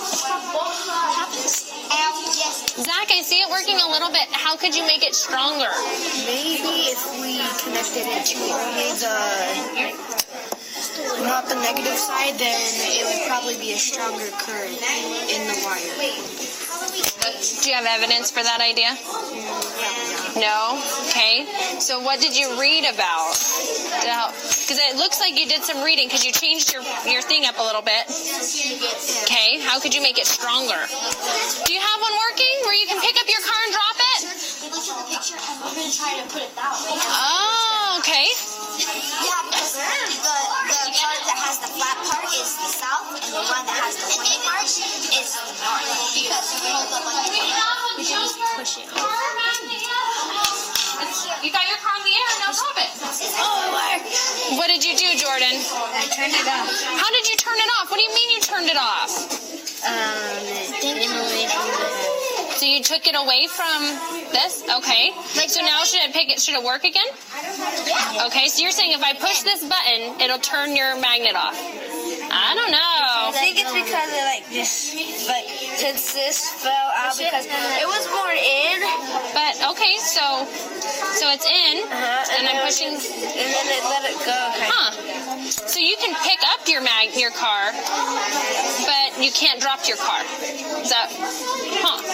How can we drop your car now? A little bit of magnet. You were wrapping it the wrong way. Maybe we should wrap it on the other end. But we've seen it's still magnetic, but I don't know if it's the nail or the paper clip that has little magnetic field, but one of them does, or maybe both of them do. Interesting. 3, 2, 1. You kind of got it. We've got some where we're starting to lift up our cars, but we're not able to drop our car, right? So now we've got our car in the air, we lifted it, but we need to move it and drop it somewhere else. You have 3 resources. You're reading in the textbook and 2 on Google. Keep working. So maybe if we have the nail on one side of the battery and we wrap it around it and try to put it on one, so and we try the other one, so we stop this side. Yeah. Can I see you lift up your junk car? Wait, what if we pull the wire off? So then it'll be like, because it said in the I read a little farther ahead, and it said you have okay, so you lifted up your junk car, and you need to wrap it around. The more times that we wrap it around, the more electricity it has. Could you wrap it around? Yep. So if you wrap it around a lot of times and put it down, maybe you'll have more magnetic force. Whoa! So it kind of makes sense. It kind of makes sense then. If you wrap it around the middle and then pull it down to the sides and then connect it like that. Because you need to do what? We need to be able to. You just said it. Wrap it around and keep it on the battery. And put it on the battery. Yeah. Okay. And that's how we'll lift the car. Okay, we're on to something. Yes. Okay, so how could we make it stick? Julia, do you have it? Yeah. Very nice. How are we going to drop your car? To get less wire on it. Okay, you can take wire off. Because the last time we did it, it wouldn't connect, and now if we take it off, then it will let go. Yeah, like just unwrap it. Do you mean to take? Okay. Interesting. And it dropped your car? Cool. Okay, so how are we going to drop it? We're going to unwrap the wire. Okay. Where do you want to sit? Yep. Number 1 and number 2 in your science notebooks. We're still having a hard time with ours, so let's get in a circle. Okay, let's pretend Osman is one end of a wire. Okay, Osman, connect to the battery. And Birdie, you're part of the wire. And Zach, you're a wire. And Miko and Zach, you're a wire. But our battery, our electricity is not working. Right? Why not? Because not all the wires. Okay, freeze for a second. So you had yours. I'm going to borrow this one. Both ends supposed to connect out. Like, they're both supposed to connect. So you're saying that if this is my battery... It should probably be, connected in a circle and then connect to it, because then the whole wire is connected together to the one piece. Yes! Will, does it work? Yeah! Now we don't know how to get it off. How would you get it off? That's awesome! We did it, Reese! How would you get it off? We're gonna find out that now. Reese, what would you do? I think we might have to disconnect this, maybe to Okay, let's try it. How to do that video, though? Okay, ready? Like that. So we've got our junk car. And Reese, you're saying disconnect it? Yeah. Okay. Please work. Because the battery holds the magnet. Okay, you have readings and questions to answer on the board. Yes. Okay, begin. Try to pick it up. Slowly. Now that's ready. Oh my gosh. Okay, try to take it off. Slowly. Don't go too quick. Good boy. Questions 1 and 2. Begin.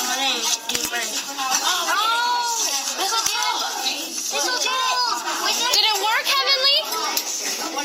Okay, explain it to me.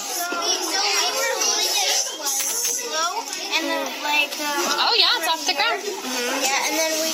just did something and it like fell off it. Okay, so I'll push that.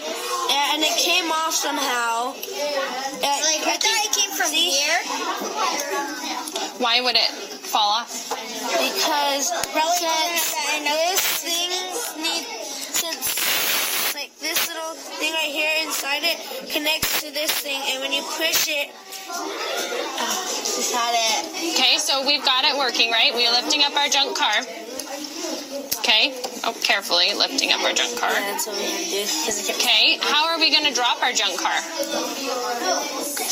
Like right when Heavenly touched this part, so with this thing, since this thing's connected to this little wire, this little nail, and since this is connecting to this and this to the battery, to the battery, and then when this falls out of the battery thing, since it's connected to these two, it would stop in the electricity, and it would stop the magnetic force, and then it would like make it drop. So because it's no more magnetic. Oh, okay. So we got this, and then we're gonna push it and disconnect it. It worked. Crazy. Go explain that in your science notebook. Okay. Quickly. How do junkyards lift cars?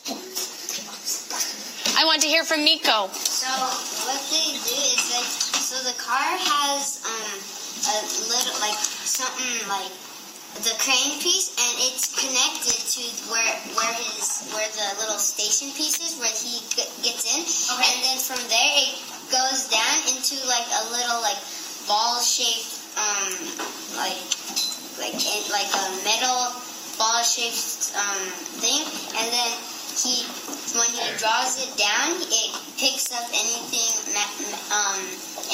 metal, and then when he lets it go, he clicks a button on one of his things. Where what we did, we just took it off, and then it falls. Tell me more about that. Tell me more about that, Birdie. So he used an electromagnet, which is it's a piece of iron connected to a battery or an engine, and the electricity from the battery goes into the piece of iron through like wires connected to the iron from the battery, and he will detach one of the pieces of wires, and then anything that's stuck to the piece of iron will fall, because he will like turn off the magnet. Turn off the magnet, huh? What do you think, Rogelio? I agree with Birdie that there's the electromagnet that's connected to the engine, and then or the power source. You're saying your engine is your power source? Okay. They're like able to control it to when it wants to drop the object that it has, and also when it wants to pick it up, the buttons are in there. So you're saying he just has a button in some way, and if he pushes a button, it can either drop something or pick it up. So what is that button doing? What is that button actually doing? Reese has got an idea.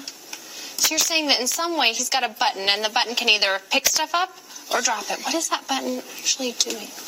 Jordan? The button is like disconnecting the wire.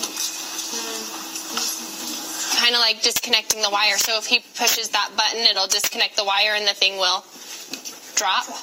And then if he pushes the button, and it's basically like reconnecting the wire, and it can pick things up. One more. Zach P? The button turns on the battery and turns off the battery. So when the electricity goes through the spool of metal, it charges up the nail, the piece of metal, to make it grab something or drop something. So you're saying that that's the power source? Yes. That was the last one. We'll have to continue this tomorrow. I will show everybody tomorrow. I'll have another one up here, and we can talk about it, and we can look at another one up here, okay? Sound good? Okay. Ricky, can you make the other thing come back on?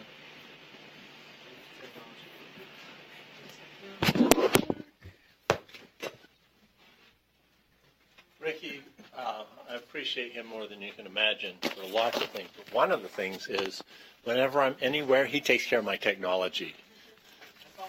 He follows me around taking care of technology. No, I haven't. So, insights about teaching and learning.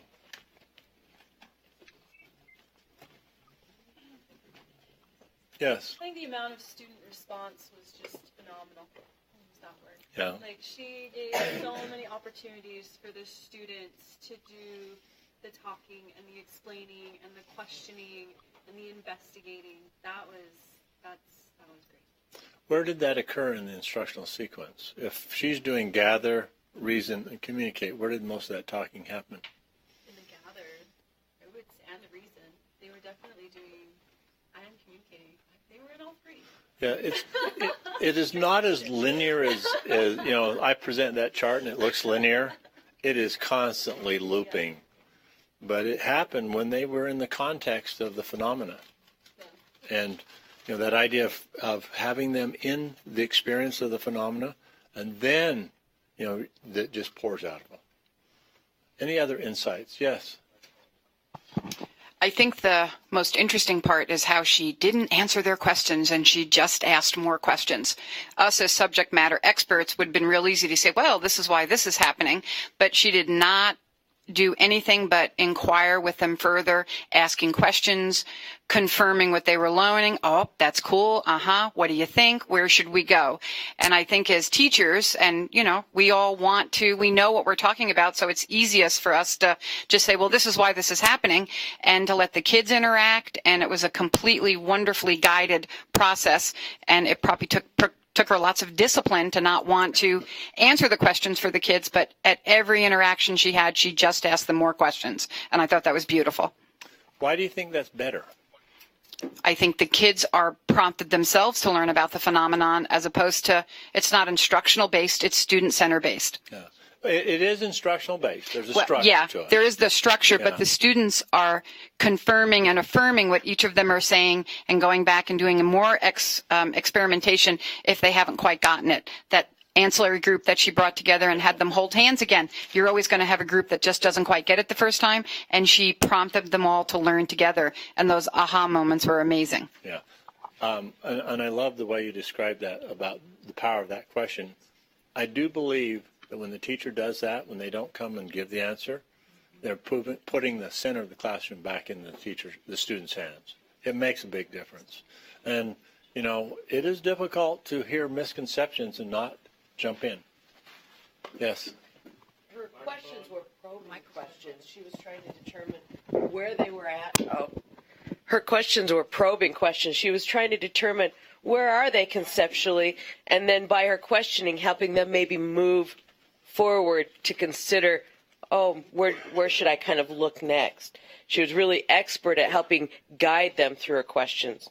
Were they learning about what they knew during that process? They were solidifying what they knew and what they didn't know, what they now need to know. Okay. Because that you just described formative assessment. And that's really what that is if you do it well, at that point in time, it could be considered formative assessment because the teacher is learning about the students, and the students are learning about their own learning, which is critical, probably the most important part. One piece I really liked, and sometimes I don't see this in some of these videos, but there were kids who struggled with the content and the language, and she was able to support them in various ways so that everybody came away owning. She didn't just go to the low group and say, oh, come on, you guys, come on, this is what you do. She went back, did the reteach, had them think about it. And that, that's an expert teacher that can do that in real time. And I think it's important to show that because we have classrooms that have kids that are limited English proficiency and things like this. And even though the vocabulary wasn't there, the word thing kept coming up, it's okay. Yeah. And when they go to write and, maybe formalize the model, you can add that vocabulary word, but they're not going to forget it. I mean, if you had told them, whatever conductor circuit, whatever thing, they're not going to know what you're talking about. But when they're using their own language, then they're owning it. Yeah. And we have to remember that. And then the kid that got it was so cute to see. He was so excited. Yeah, that was awesome. It's not about the word, it's about the concept. Yes, exactly. Yeah, very good. Yes. Yeah, I think part and parcel to all of this is she was very good in utilizing the kids as teachers.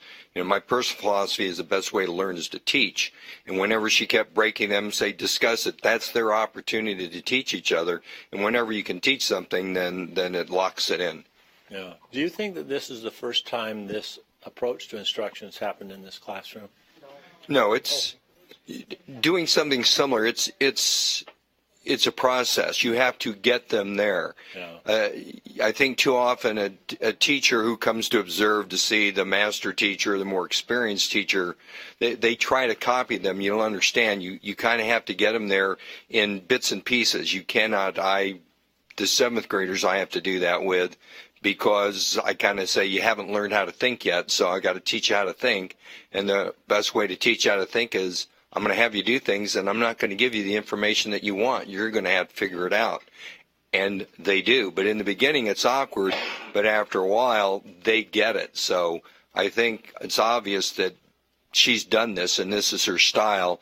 And so initially, there's some discomfort. But I think over time, when they get used to that, there's so many aha moments, and that's, of course, what teachers live for, but so do the kids. Yeah. And when they have those aha moments, they want more, and then before you know it, they're setting the bar. You start off someplace, but after that, the kids will keep moving that bar up, and it's just, you just kind of stand back and just watch it happen. Yeah. I'm very impressed with her teaching. Very impressed. So Brett, help me understand this challenge. I'm struggling with teachers having the content and the structural background to be able to sit back and wait for those responses and then ask those probing questions. So how do I work with my teachers to get them that background and so they can do that? Does that make sense? And I don't know if somebody else is feeling the same way, but one of the things is that we have to rethink what it is the content knowledge is. If you have little bits and pieces of information that are just like, this is specific to this one thing, your teachers will never get it. They learn like children. It has to be conceptualized. And really big core ideas need to be present and not the little fine details. And getting that conceptual understanding is professional development has to engage them in performance of science, talk about these larger scale conceptual ideas rather than thinking that when I'm studying that magnet, there's all these little ideas. The second part is teachers comfortable with saying, let's investigate that together. I learned something today, actually. I read over a shoulder and read something I didn't know about today. And every time I'm engaging my students, I'm learning as well. Some of the phenomena I bring in within a short period of time, I learn things I didn't know about. And part of that is the teacher is the learner and the comfort of engaging them in this sort of phenomenon. The core ideas in their standards are not overwhelming, but they have to be taught conceptually. They can't be taught as details to be memorized. And our problem we've had, our learning model of the past, was the banking model. Do you know the banking model? Students are banks, and we just keep putting knowledge into that bank, and it stays in there, as opposed to the constructivist theory, where we're saying they build knowledge themselves upon what they already know. Teachers learn like children learn, and our professional development must, in fact, model what we want the teachers to do in the classroom exactly. It can't be close to it. It can't be telling about. I've watched too many professional developments that are telling teachers about the standards. The standards are not useful. They're an opportunity. They're nice that they're three-dimensional, but they just have created an opportunity for changing teaching and learning, because teaching and learning is what it's about and not standards. We have this wonderful opportunity for science teaching and learning to occur, for professional development to change how teachers understand both the content as well as instructional strategies. We need to take advantage of this opportunity. It won't come back again. It will not come back again in our life. At least in my career, it won't come back in. We need to take advantage of it. We need to get professional development opportunities that model this, and really conceptualize the core ideas so that students can make sense of them, but so that teachers can make sense of them and teach them conceptually. It's a big shift. We haven't done this in the past. And as a result, these courses we teach our teachers that are just simply biology 101 or physics 101 are not helpful because they're taught like we were taught. They're not taught how we learn. We have to conceptualize it. We build it on our experiences. So how do we get there is a long road, and it takes a lot of work. We have to be tenacious. We have to be purposeful, and we have to have a clear vision of what we want to do. And for the content part of this, the core ideas is conceptualization of core ideas. Big grain size things like matter is made of particles. It has mass. It can transfer a force. So when the wind blows, or when I suck on a straw, all of these ideas have the same core understanding. I don't have to have a different explanation for everything. Science is about matter, energy, and forces. We got to get it down to that. And the interaction of those three things is what we are studying in science, instead of all these other words we've piled on. It's fine to use buoyancy and hydrogen bonding and all that. Get it down to a few big ideas and then build on that. And have teachers interested in science. One of the things I was fortunate enough about, the districts that we worked with in Pestle all sent me their very best teachers. I didn't ask for the very best, but when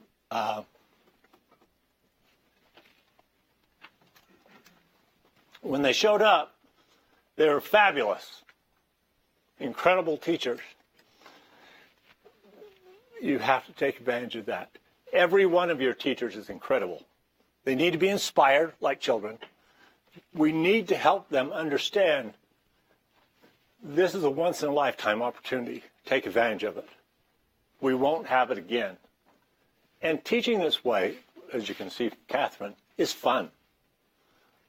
I read, I always save presents for my Christmas holiday. The assignments from the Pestle for college university credit came in on the 15th of December. So I had presents from my teachers. Their reflections are so insightful because what they're saying is, I have a structure for instruction and I have a conceptual understanding of how teaching and learning happens. The professional development has to do that. It can't be the details of a lesson plan. It has to be the concept of the structure of lessons. It can't be the content. It has to be the concepts. So we've got a great opportunity now. We need to take advantage of it because it won't come back. And the problem with the saying, well, they don't know their content. They do understand concepts. They just need to have opportunities to learn them and then be inspired. We've got fabulous teachers in Utah. I've been across the country, never found better teachers. Of course, the districts all sent me their very best, so I was fortunate that way. Quick comment. Most of my experience has been in Texas. I'm relatively... Sorry, I didn't mean to give a speech there. I apologize. I feel strongly about something. It was inspiring, Brett. Me and Oprah. The best in-service we ever had, the most effective when it was taught by teachers, not administrators. You know, peers that are doing it and it's working, as opposed to somebody who hasn't been in the classroom. No offense, I realize you eventually get to that point, but it's teachers teaching teachers who understand the concepts that are going to be most effective in getting teacher buy-in. Yeah, and expert teachers, and that means that we constantly invest in their professional growth, which is a big deal. So, yes. So I'm curious how we can get training for our teachers, because I definitely can't go back and train them after being here for just a couple of hours and help them. On the protocol? Yes, on the protocol. And the protocol probably isn't a teacher instrument. It's an observer of teachers or coaches instrument. And I don't know how you would do that. Ricky might bring me back to give you some more help with it. But you're right. This is more an inspirational thing and an insight. And some of you will ask to come back and be involved with other things that I'm already working with. But it will eventually, be available. I don't know. You could show up to one of the professional developments that we're doing somewhere at some point in time, but we won't be on the protocol because we're working with teachers. It'll be on the performance of science or engagement. Yeah. So how can we access your professional development for teachers? I didn't come here to get work. I really didn't, because I'm pretty much full. I have a few districts that have been bringing me in, and I'm working with a lot of states is the problem. But if we could talk about it, but I just can't imagine doing anything else. You could come to one that's already going on somewhere, and that might be effective. But right now I'm just right. And I did this for Ricky, not for any other reason than I think he has something on me he found in the office when he moved in here.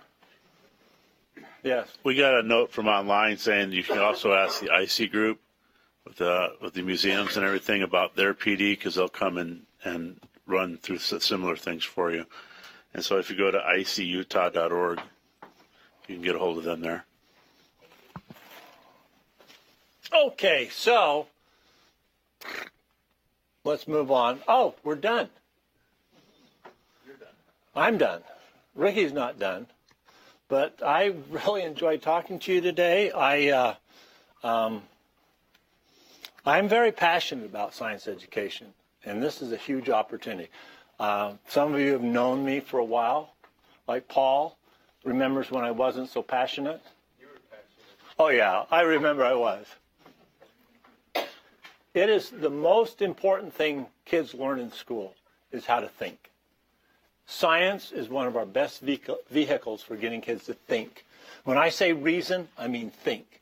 And I really think that we owe it to our children to do the best we can.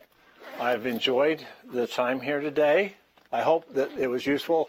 If you want some help on the observation protocol, maybe some of you can get together and we can figure out some work to do on that.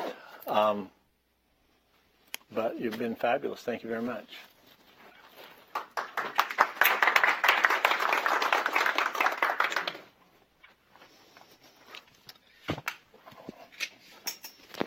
Are you leaving?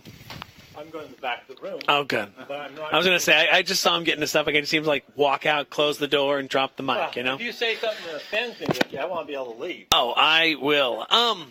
So we have some common things we're working on, right? I mean, we're all in the same boat. We all have the same concerns. And I think we have some comments down here at the bottom. If you're looking at the shared notes over here, what I'd like to spend some time on, maybe the next 20 minutes or so, is simply some brainstorming, right? Last time we met as SSCCC, I kind of said, listen, we need to move forward. What can we do? And I think what I felt is that those of you who are here kind of felt that, well, Ricky's going to give me more work to do. Kind of what Brett was saying. Like, we don't have time for more work.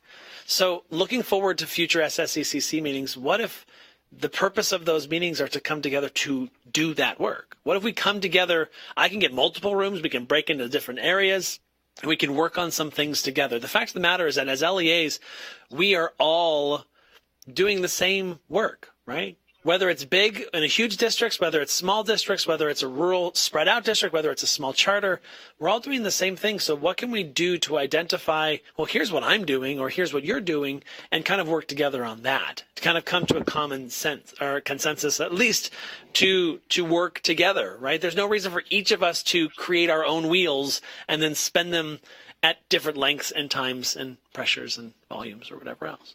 Let's see what we can do to kind of join this work together. What I would like for you to do now in your tables or maybe in your small groups, hopefully each of you have access to a computer where you can type some of your ideas on, but we have two places kind of going on here that I'm seeing. We have a moving forward section, right? So Matt brought up one specifically to how do we help teachers improve their content knowledge? What do we do to make sure that they have the knowledge basis sufficient to do what she did? I mean, like what Deb was describing is that instead of just answering a question, right? She said, well, let's model this. Or let's model. Teachers have to know what those things are to go to let the kids kind of identify those pieces for themselves. So how do we help them there? That's an issue, a concern that I think all of us have. Oh, Brett, there was a question down here at the bottom. Can we have access to the teacher video Brett is showing? Do you want to address that? I don't have the permission to allow it to be put on the web, and if I've given it to someone, it goes on the web. I learn that lesson on the web. Brett's answer to that simply is no.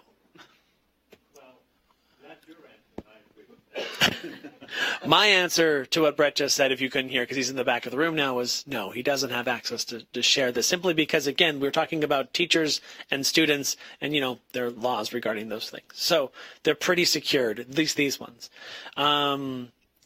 So the answer to that, this video is no, there's not access to it. But, so to continue on, there's another question down here also. So could we have a place where common concerns could be shared? I hear questions and concerns from other LEAs having, and they're very similar to what my group is having. So these are two different ideas that we can kind of come together even right now and start brainstorming. Like even if we had a shared Google Doc offline, okay, we have to be online, but like away from this meeting where this happened today, I want to share with everyone at SSCCC, this is what's going on right now in my life. Ideas, question mark? I mean, again, the only problem with that, USTA has tried this in the past, kind of a place for people to go. It's only as good as those that use it. So, simple idea. So, I'm talking too much. I want to give you, I'm going to say 10 minutes now to try in your groups to do some brainstorming. First, maybe brainstorm what are some of our needs regarding these issues. Now, again, we are specifically talking observation protocol, right? So maybe that's one area. What can we do with observation protocol to help really see if what we're doing has effect on classrooms? Is it changing teaching and learning in classrooms? So that's one area. Other areas, content. So please work, type, add, and then we'll share when we come back together some of the things that you came up with as a group as far as concerns, solutions, and ideas. Thank you.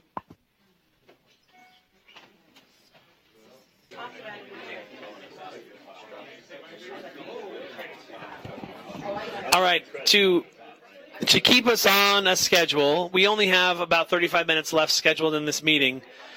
There's been great ideas and great discussion. I hope that they're showing up in some way here of things that we can do to work together. If there are some big ideas that you would like to share, I would love to hear them now. Okay, then you can leave. Just close that curtain. Push yourselves on back.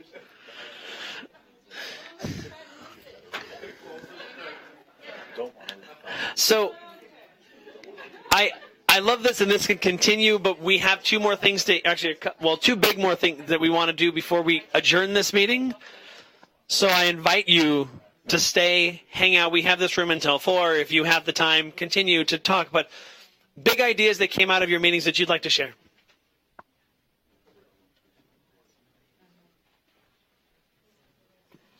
We have a nice little, it's not huge, but we have some concerns that we've been talking about that in talking with the group, our time here is very valuable and we have some great minds. And I know we've talked about this before, but if we could organize, maybe themes, for lack of a better word right now, I'm sorry, of what the meetings will be about so that we can come with a mind of, okay, this is what we're going to be discussing today. Maybe we are addressing concerns, or maybe it's, hey, we did a great training that we feel like really impacted our teachers. Those types of ideas where we can share successes or concerns as a whole group would be great. And we've definitely given you, and I don't think it's not an all-inclusive list, but a start of here are some concerns that could possibly be addressed in future meetings. But I'm sure if you were to just send an email out to the group and say, hey, who's had some success, would you be willing to share? You would have people jumping. Like, I know April and Candace have amazing things happening. Jane has amazing things happening. That if we're given the opportunity to share, that we would and teach, and people in this group would be able to take that and just like teachers do, apply it to back to their sphere of influence. Anyways, I don't know. That was a lot of word vomit.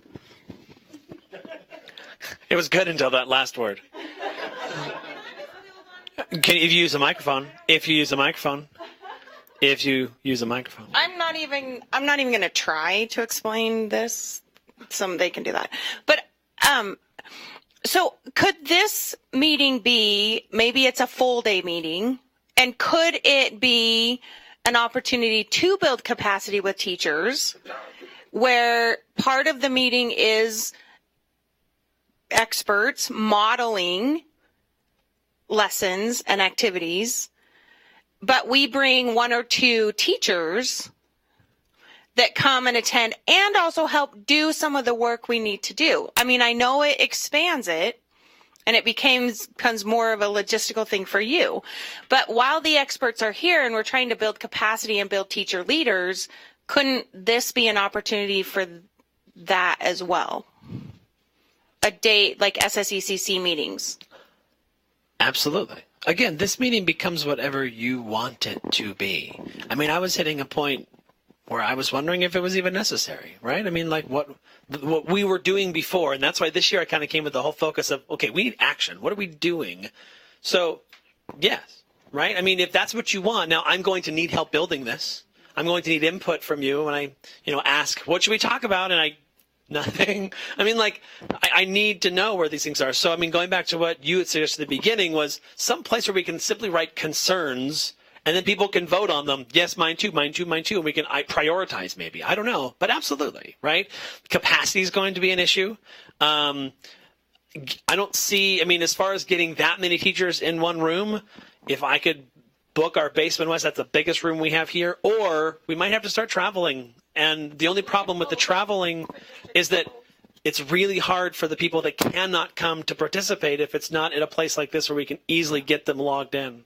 So, again, one problem that I found in the past with SSECC, it was a state meeting for those that could attend. And I love the idea of what we've been able to do here of at least, even if it's probably hard for some of them to be able to participate, still be able to be a part of the meeting either by hearing it or whatever. This document also helps when people are using it. When you have great ideas that come to your mind, I bet other people would like to know those things too. We should be taking notes together. So when I'm done, I can just make it into a PDF. Here are the notes that everyone came up with, their thoughts, their ideas. That's kind of where it's coming. But absolutely, logistics would be really fun, but I'm happy to work with whatever you want me to do. Candace? So one thing we were talking about is the need for master teachers in each district. It's really important for teachers to own the knowledge. And so there's actually a little thing going in the works right now where a district from the north, the mid, and the south of the southern part of the state have been asked to try to think about how to make a coherent, equitable system of science education in Utah. And we've worked a little bit with Ricky and we've worked a little bit with Max. And we're not ready to roll the whole thing out, but we want you to know that, master teachers are needed in Emory County. They're needed in Cache County. They're needed in, Wayne County. They're needed all over. And so we're trying to build PD, have science knowledge will travel type of thing, where we can get people out to your communities. I am from Salt Lake District. We're very open to people. I've had Miller County come to my, not mine, but our things that we're doing. Brett's gone. We're working with Brett. So if any of you are interested, I have 3 sessions of lesson writing with Brett, February 1st, February 13th, February 15th. You are more than welcome to come. April is teaching sixth grade science. I call it S4. It's like super 6th grade science. I don't know anyway, but it's coming up Tuesday, and we're at Genetic Science Learning Center. Anyway, if you're interested, Kelsey's teachers are signed up for it in Murray. We're happy to help. We are really, really happy to help. And I think there's a lot of us like that. So maybe we could even have a document that's called Happy to Help or something, And do you want us to talk about our document? Because this would be a really good segue. Okay, so I'm just going to move into it. Is that okay? Because we all want to go. Yes, please. Okay, so this actually last time we met in a big circle like this, there's a lot of us. Jane is from Jordan, and Kelsey here from Murray, and who else? Some of them have left. Max from Utah State. We, after our circle, we started emailing each other, and Jane was the catalyst. And can you turn to the slideshow thing? Yeah.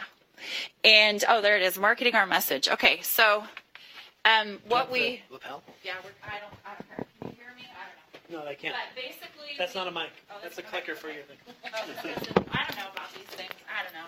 This will help. Because my family always says, don't give her a microphone. She'll never shut up. So I'm not allowed to have microphones at my house. 10 minutes. Okay, 10 minutes. Okay, no, I'm kidding. Okay, so we basically, and we all talked about this, that we have to market our message that we need new standards in Utah. Okay, so, I mean, I've just had personal experiences recently, being in a group of people, and, we have people that are not so excited about this in our community. So we really need to educate the community about why we need new standards. So we all came together and we decided to do something about it. So we're just going to tell you really quick about what we did. Let's see if I can go the right way. Yay. Okay, so it's like an engineering design, seriously. Okay, so we needed a common message to inform about the need for standards revision in K-5 and 9-12 and what the standards should look like. So we still have today, just to show how misinformation gets out, and Scott could verify this, we still have principals who think there's no SAGE science for 6-8 this year. Yay, verily. I mean, seriously, there is. Right? And people think there isn't because there's all of this misinformation. And so this is going to happen with K-5 and 9-12 if we're not preemptive and really start talking to people about why we need new standards. I don't know about you, but in our district meetings, we had some middle school teachers who were just married to their core that were very vehemently opposed to new standards because I am going to teach the rock cycle. And no one knows like me that I love the rock cycle. And when it got moved out of 8th grade, I was devastated. But I had to get over that, right? And we have to know why. We have to not just be looking at our own interest. And so our constraints were that there had to be no jargon. So we can't say, we can't use our science words that, we need relevant education that engages students in authentic experiences. People are just going to say, see you later. And we can't say we're NGSS because we're not NGSS. And as soon as you say NGSS, you're going to lose a lot of people listening to you because NGSS was based on the K-12 framework for science education. So we need to refer to the framework because that's what we're going to be talking about, not necessarily the standards. So we're looking at a uniform message. So in Salt Lake District, I'm going to be saying the same thing to my folks as Jane is saying to her folks in Jordan, and wherever you are. Stephanie Wood was part of this in Granite District, okay? And then we wanted to be Utah specific in our message and appeal to various stakeholders. So again, our purpose was to inform people and communities. This is kind of like an elevator speech, and if everybody has the same speech, then we're going to get a lot more work done. All right, so, I have this, see, look at that. All right, so I just want to say SSECC was our catalyst, and then we had this group consensus, just like you had your group today, that we needed a unity in our message. And so we actually met in December up at Utah State, and we just talked, and we really wrestled with content and product, and we did things like, we should have videos of teachers, and this, that, and the other, and that's all great. But we got down to reality. We got to get this message out. We want to have it there for USTA. So we came up with a product, and so you have 2 iterations of the same product in front of you. This is a draft. This is just kind of the brainchild that came out of our meeting about what do we want to do. Max came up with the 21st century science for all students. That's what we're trying to get at, and you can Google 21st century skills. But these are embedded in education. They're embedded in the workplace. They're embedded in a lot of what is around us, even here in Utah. And really quick, please. if you are one of our people online, on the shared notes at the very top, it says Utah's Vision version 1 and version 2. So you can click on that and see them. Yeah, so they're in there too.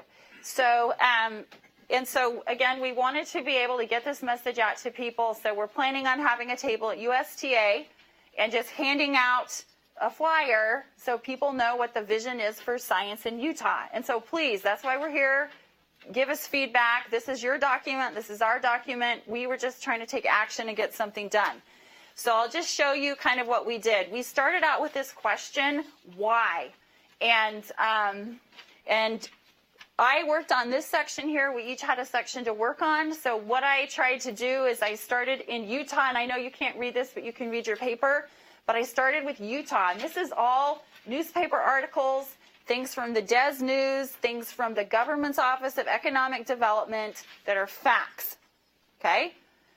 And all of the sources are right here on the back. So you can use these in your professional development. You can actually look at this article, and it will talk about some of the CEOs of these big companies, Domo, and I don't even know all the tech companies. They have big things to say about people in STEM careers, really big things. And they talk big numbers, and they talk big jobs. And so we have a lot going for us. We need to leverage that. Anyway, so this starts in Utah, and then it goes into 21st century skills, the United States, and then it moves into being global leaders. Okay, so that's purposeful in there. There's a lot of stuff. I don't know if it's too much. If we miss something big, let us know. Okay, that's the purpose of that. Again, credible sources, local sources, it was a really important part of our work. All right, and then this, of course, is what does effective science instruction and learning look like in the 21st classroom? So if you look at that, you know exactly what that is. That's coming from the framework for K-12 science education, okay? But notice it breaks out the teaching piece and the learning piece, okay? So it's both those pieces are there, and again, that's from the framework. And then the next piece on the back is, and this is another document from the framework, and we wanted, again, not to be so, we wanted to change a little bit of the words, but moving from and then to a new vision. Because we didn't want teachers to feel like, well, that's what I do, what's wrong with that? You know, we wanted to say this is a progression. It's a learning progression that, hey, yeah, these are some of the things that we've done in the past in science, but these are some of the things we're trying to move to. So that was the purpose of that piece. And then, of course, at the end, the sources and then people who support. And so if you have an entity, so for example, my colleague from Genetic Science Learning Center was here today, Dina, and I talked to her and said, hey, will you check and see if we can put Genetic Science Learning Center or the University of Utah on our document. So notice that we have this, this committee. We're hoping that you all support this because this, again, is our document. It came out of this meeting. The USTA, the Utah Science Curriculum Consortium, which was founded by Matt Patterson and Tyson Grover. And then Utah State was at the table, Southern Utah, and Weber State. And those are all people who contributed in our last meeting. So if you don't want your name on there, tell me. But please, talk at your tables. What can we do? We need, you know, I don't know. What do you think? Do you like this idea? Tell me what you're thinking. Okay. All right. Because, I mean, again, it came out of our meeting that we all said we just need some common things to go on. So if you have any other ideas, you know, buttons, I mean, I don't know. But just think about that, and that's kind of what we wanted to say. Jane, did we miss anything? No, just know that these are drafts. Yes. Even if you see, like, grammatical yeah, or please. spelling or capitalization stuff, we're hoping to collect your hard copy and put them on. I know there's actually, I mean, you'll definitely get the final version, but we're hoping you'll, like, physically write on your copies. Yes. And then we'll gather them up and, and give them to Jane. to the graphics guy that, Yeah. that can make the changes. Question? We're all not going to come to one whole consensus. Exactly, yeah. General consensus. Question or observation. Yes, what I please. see missing here are the applied technical colleges. Oh, sure. Our big emphasis is every one of my seniors will graduate with a certification. Oh. And we are moving that way because of a variety of competition.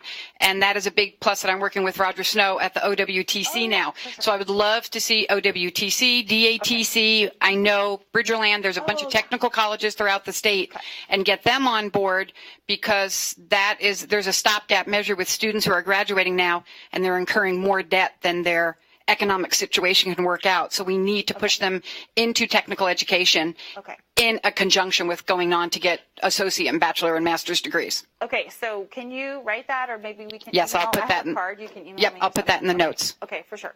Okay, thank you. And notice there's 2 iterations. So, this has colors that are associated with the framework for K-12 science education. This has, other colors. So seriously, we want to know, what do you like? What do you think is going to work? Edit away, chop away. I love that comment because we didn't think of everything, but we just wanted to kind of move the work forward and just really market our message that, hey, we really need a more robust system of science that has some equity and coherence built in, and we really want to move the work forward. So anyway, thanks for your time. So what else? I don't know. Spend some time with your group for a minute. Maybe talk about it. Yeah. Okay, we'll give you another 5 minutes, maybe 10. I don't know. But we'll give you some. Please write on these documents, read through them, give your suggestions. If you are online and would like to give suggestions, you can put them on the shared notes, or you can email Candace. We'll put her contact information there in the notes.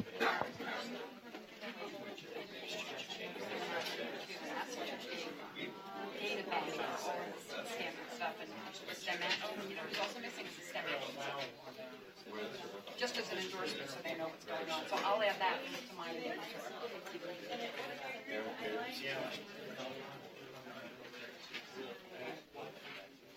What's the parent company? Is that its own entity?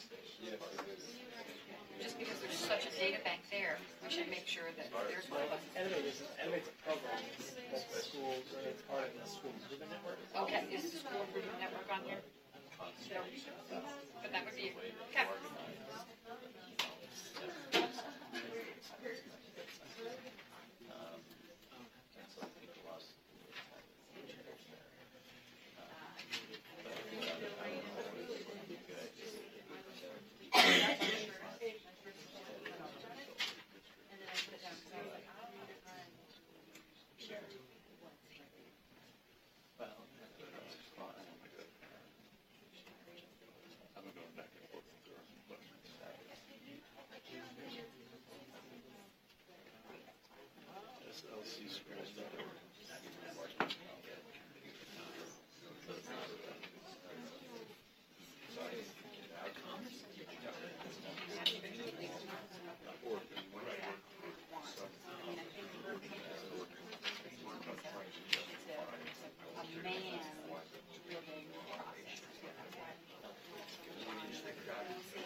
So as I think of these industry leaders, I think when I have Hill Air Force Base come out and talk to my graduating seniors who say, I don't have enough capacity, I have more jobs than I can fill right now because I don't have a qualified workforce. I'm hoping it'll get my people a little excited about doing something, but I wonder if maybe putting through industry leaders on board. Who else is really great in the time? I've got Bill, Nody.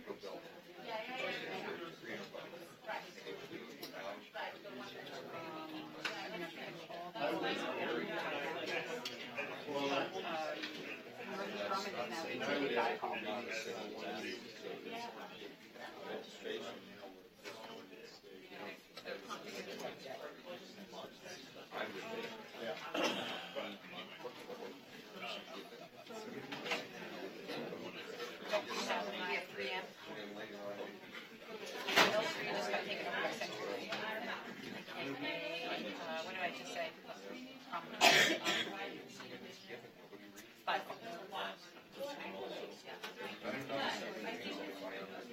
Well, yeah, when they merged, when they became part of the Northrop Grumman umbrella.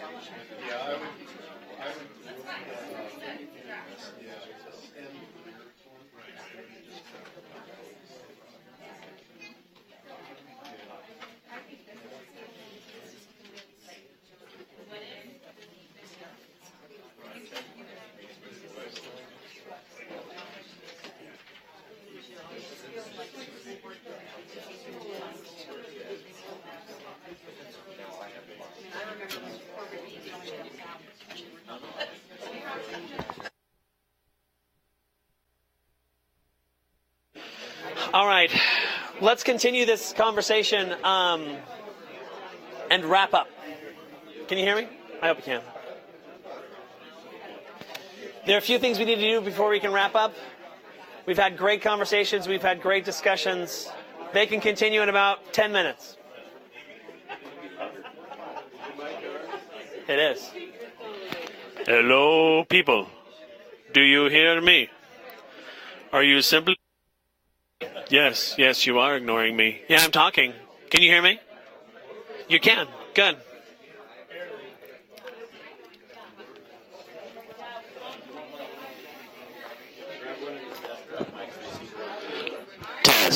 Test one.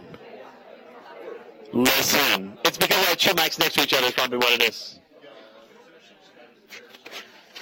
Okay, I'm starting. Here we go. Next on our list of things to look at is STEM Action Center grants. Yes, I said grants. Grants mean money. Pay attention. You're still not listening. Dang it, I thought that would work. My friend Kelly Yates. I'm sorry, but this is the same mic Brett was using, so. And it looks like it's working. It sounds really fuzzy, though. STEM Action Center grants. The first one we want to talk about is the Professional Learning Grant. This is one that can fund science PD or professional learning, PL, in your LEAs. If you have not looked into this grant yet, it's time to start looking into it. Some of you have been using it. This is the one that at one time was tied to having to use Edivate. That no longer is a requirement. But this grant is, there are still specifics of things you need to do, but please look into it. There's a work day. I don't even know what that means. This is Kelly's slide, and she gave it to me on February 23rd. There's also a great link here. All of this also is copied into the shared notes, which I can't do both at the same time. It's just too darn hard. So if you want to see all of this and want to have a clickable link for that, there it is on the shared notes, which some of you still haven't started using. Get them on the notes. Anyway, next. She gave this to me. I don't know. If you're interested in the math digital learning, this is a grant specific for math and math. I think it's to get the programs that they use. If you're interested in that, there's information on the shared notes regarding this. Computer Partnership Grant. This was one, I think it was Senate Bill 190, specific to computer science and robotics in classrooms. I mean, there's all these things tied together. An LEA has to work with CTE. They have to, I think, have an industry partner. But there's all kinds of money. If you are interested in even thinking about starting like a FIRST Robotics Club, this could be something that could help fund that if you follow the other rules. So, I mean, a great opportunity there. There is a single max. If a school wants to apply by themselves, just ignore their district. I think they probably would need district permission. But if a school wants to go by themselves, they can get up to $50,000 a year. A consortium of schools or districts can max out at $100,000, which to me doesn't make sense fiscally. Like, what? Like, work on your own. Anyway, but get more money. Anyway, so whatever works best for you. Notice the deadline for this. I think it says next week. Yeah, it does. This time, next week. No, 5 days from now. Today's the 12th. The deadline's the 31st. Do the 31st. Top line. Thank you. Anyway, but there's a webinar, I guess. That scared me too. I was like, what the heck? So look into this. Again, these aren't my slides. Kelly is wonderful. Email her, call her, and go to their website for information. This is the last thing too. If you're interested in any code.org trainings, there's some information. 2 of those are available over the summer, and you sign up through code.org. Boom. Kelly stuff. Check. Paint. Presidential Award for Excellence in Mathematics and Science Teaching. We just saw today an outstanding teacher that would easily win that award with that video that they present, in my mind, right? Like outstanding. If you have teachers like that you're interested in getting some recognition, this tied to this award is a long and arduous process, and the fact that they have to record themselves, they have to fill out a pretty hefty narrative for themselves and reflect on what they've done.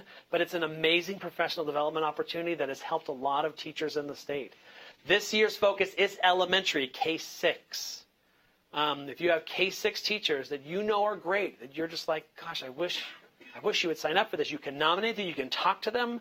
And just so you know, I have funding from the NSF who runs this program to help pay for mentors. If you have something like they don't know what they're doing, I can get someone on the phone who has won the award in the past, or maybe someone who's done it a few times and knows the system really well to give help. So let me know if you want to take advantage of that. Use a mic. If you use a mic. What she's saying is the award for the finalists. So Utah will pick finalists, right? Of those finalists, they'll go to the Washington and to the White House. The actual winner from the state gets $10,000 cash. Now, like, use this on your classroom. Like, here's 10 grand and a trip to D.C. for 2 people and an opportunity to be with an amazing cohort of teachers like them from all over the country for like a week in D.C. It's an amazing. Yeah. And then I also wanted to mention earlier, and I didn't have the opportunity, so really quick, this teacher had 3 years of professional development. If you count it up in Brett Molden's class, like me, if you count up the hours, it's over 120 hours of professional development. So I don't want you to think that this just magically happens, that a teacher does this. This was a lot of professional development. And so I think it speaks to the fact that if we can get our teachers in professional development, we will see more teachers like this. So plug for PD. Thank you. Last, USTA conference. We have Dawn Monson here, who she can represent USTA. Anyway, Dawn, go ahead and tell us about the conference real fast, and then we'll Yes. close this out. Okay. There's more details in the shared notes. It's coming up February 9th. We'd love to see you guys and your teachers all there. We've extended the early registration to the 19th. Yes. So that's a week from today. So, pay the 80 and not the much more than that. We have the keynote speaker. He is having a breakout session during one of our strands, so we're able to have him there a little bit longer. We have 13 strands. They're 5 sessions deep, multiple vendors. Any questions, send them my way. We have a light continental breakfast, lunch, raffle drawings. We'll have all of the raffles on the website soon as far as the items there, so you can see those. We have the agenda already on our website, so you can check it out and see what's there. The awards banquet is that night, and I have all the links up there. Best professional development you'll get in one day. Cool. A long day, but a great day. If you have any way at all to support your teachers in attending this, if you haven't asked yet for district support in funding teachers to attend this, please, it's a wonderful opportunity, not only for them in their professional learning, but also in their networking, just to meet other teachers like them. We have something planned for lunch we've never done before, which was a great idea from one of our board members, which was, instead of just like go off in the halls and hang out with your friends, they're going to have assigned rooms. Like if you're a biology teacher, you want to work with other biology teachers, come to this room. If you take 6th grade, come eat lunch here. And like kind of try to organize themselves just to kind of do a little more networking to get to know new people and kind of build your network. Exactly. So we're going to have a host kind of for each one of those rooms, an opportunity to collect emails, contact information. Great labs I have for this, contact me, and maybe another posted on I need help with. So I think it'll be a good way to connect all of us. And that's where our strength is the synergy.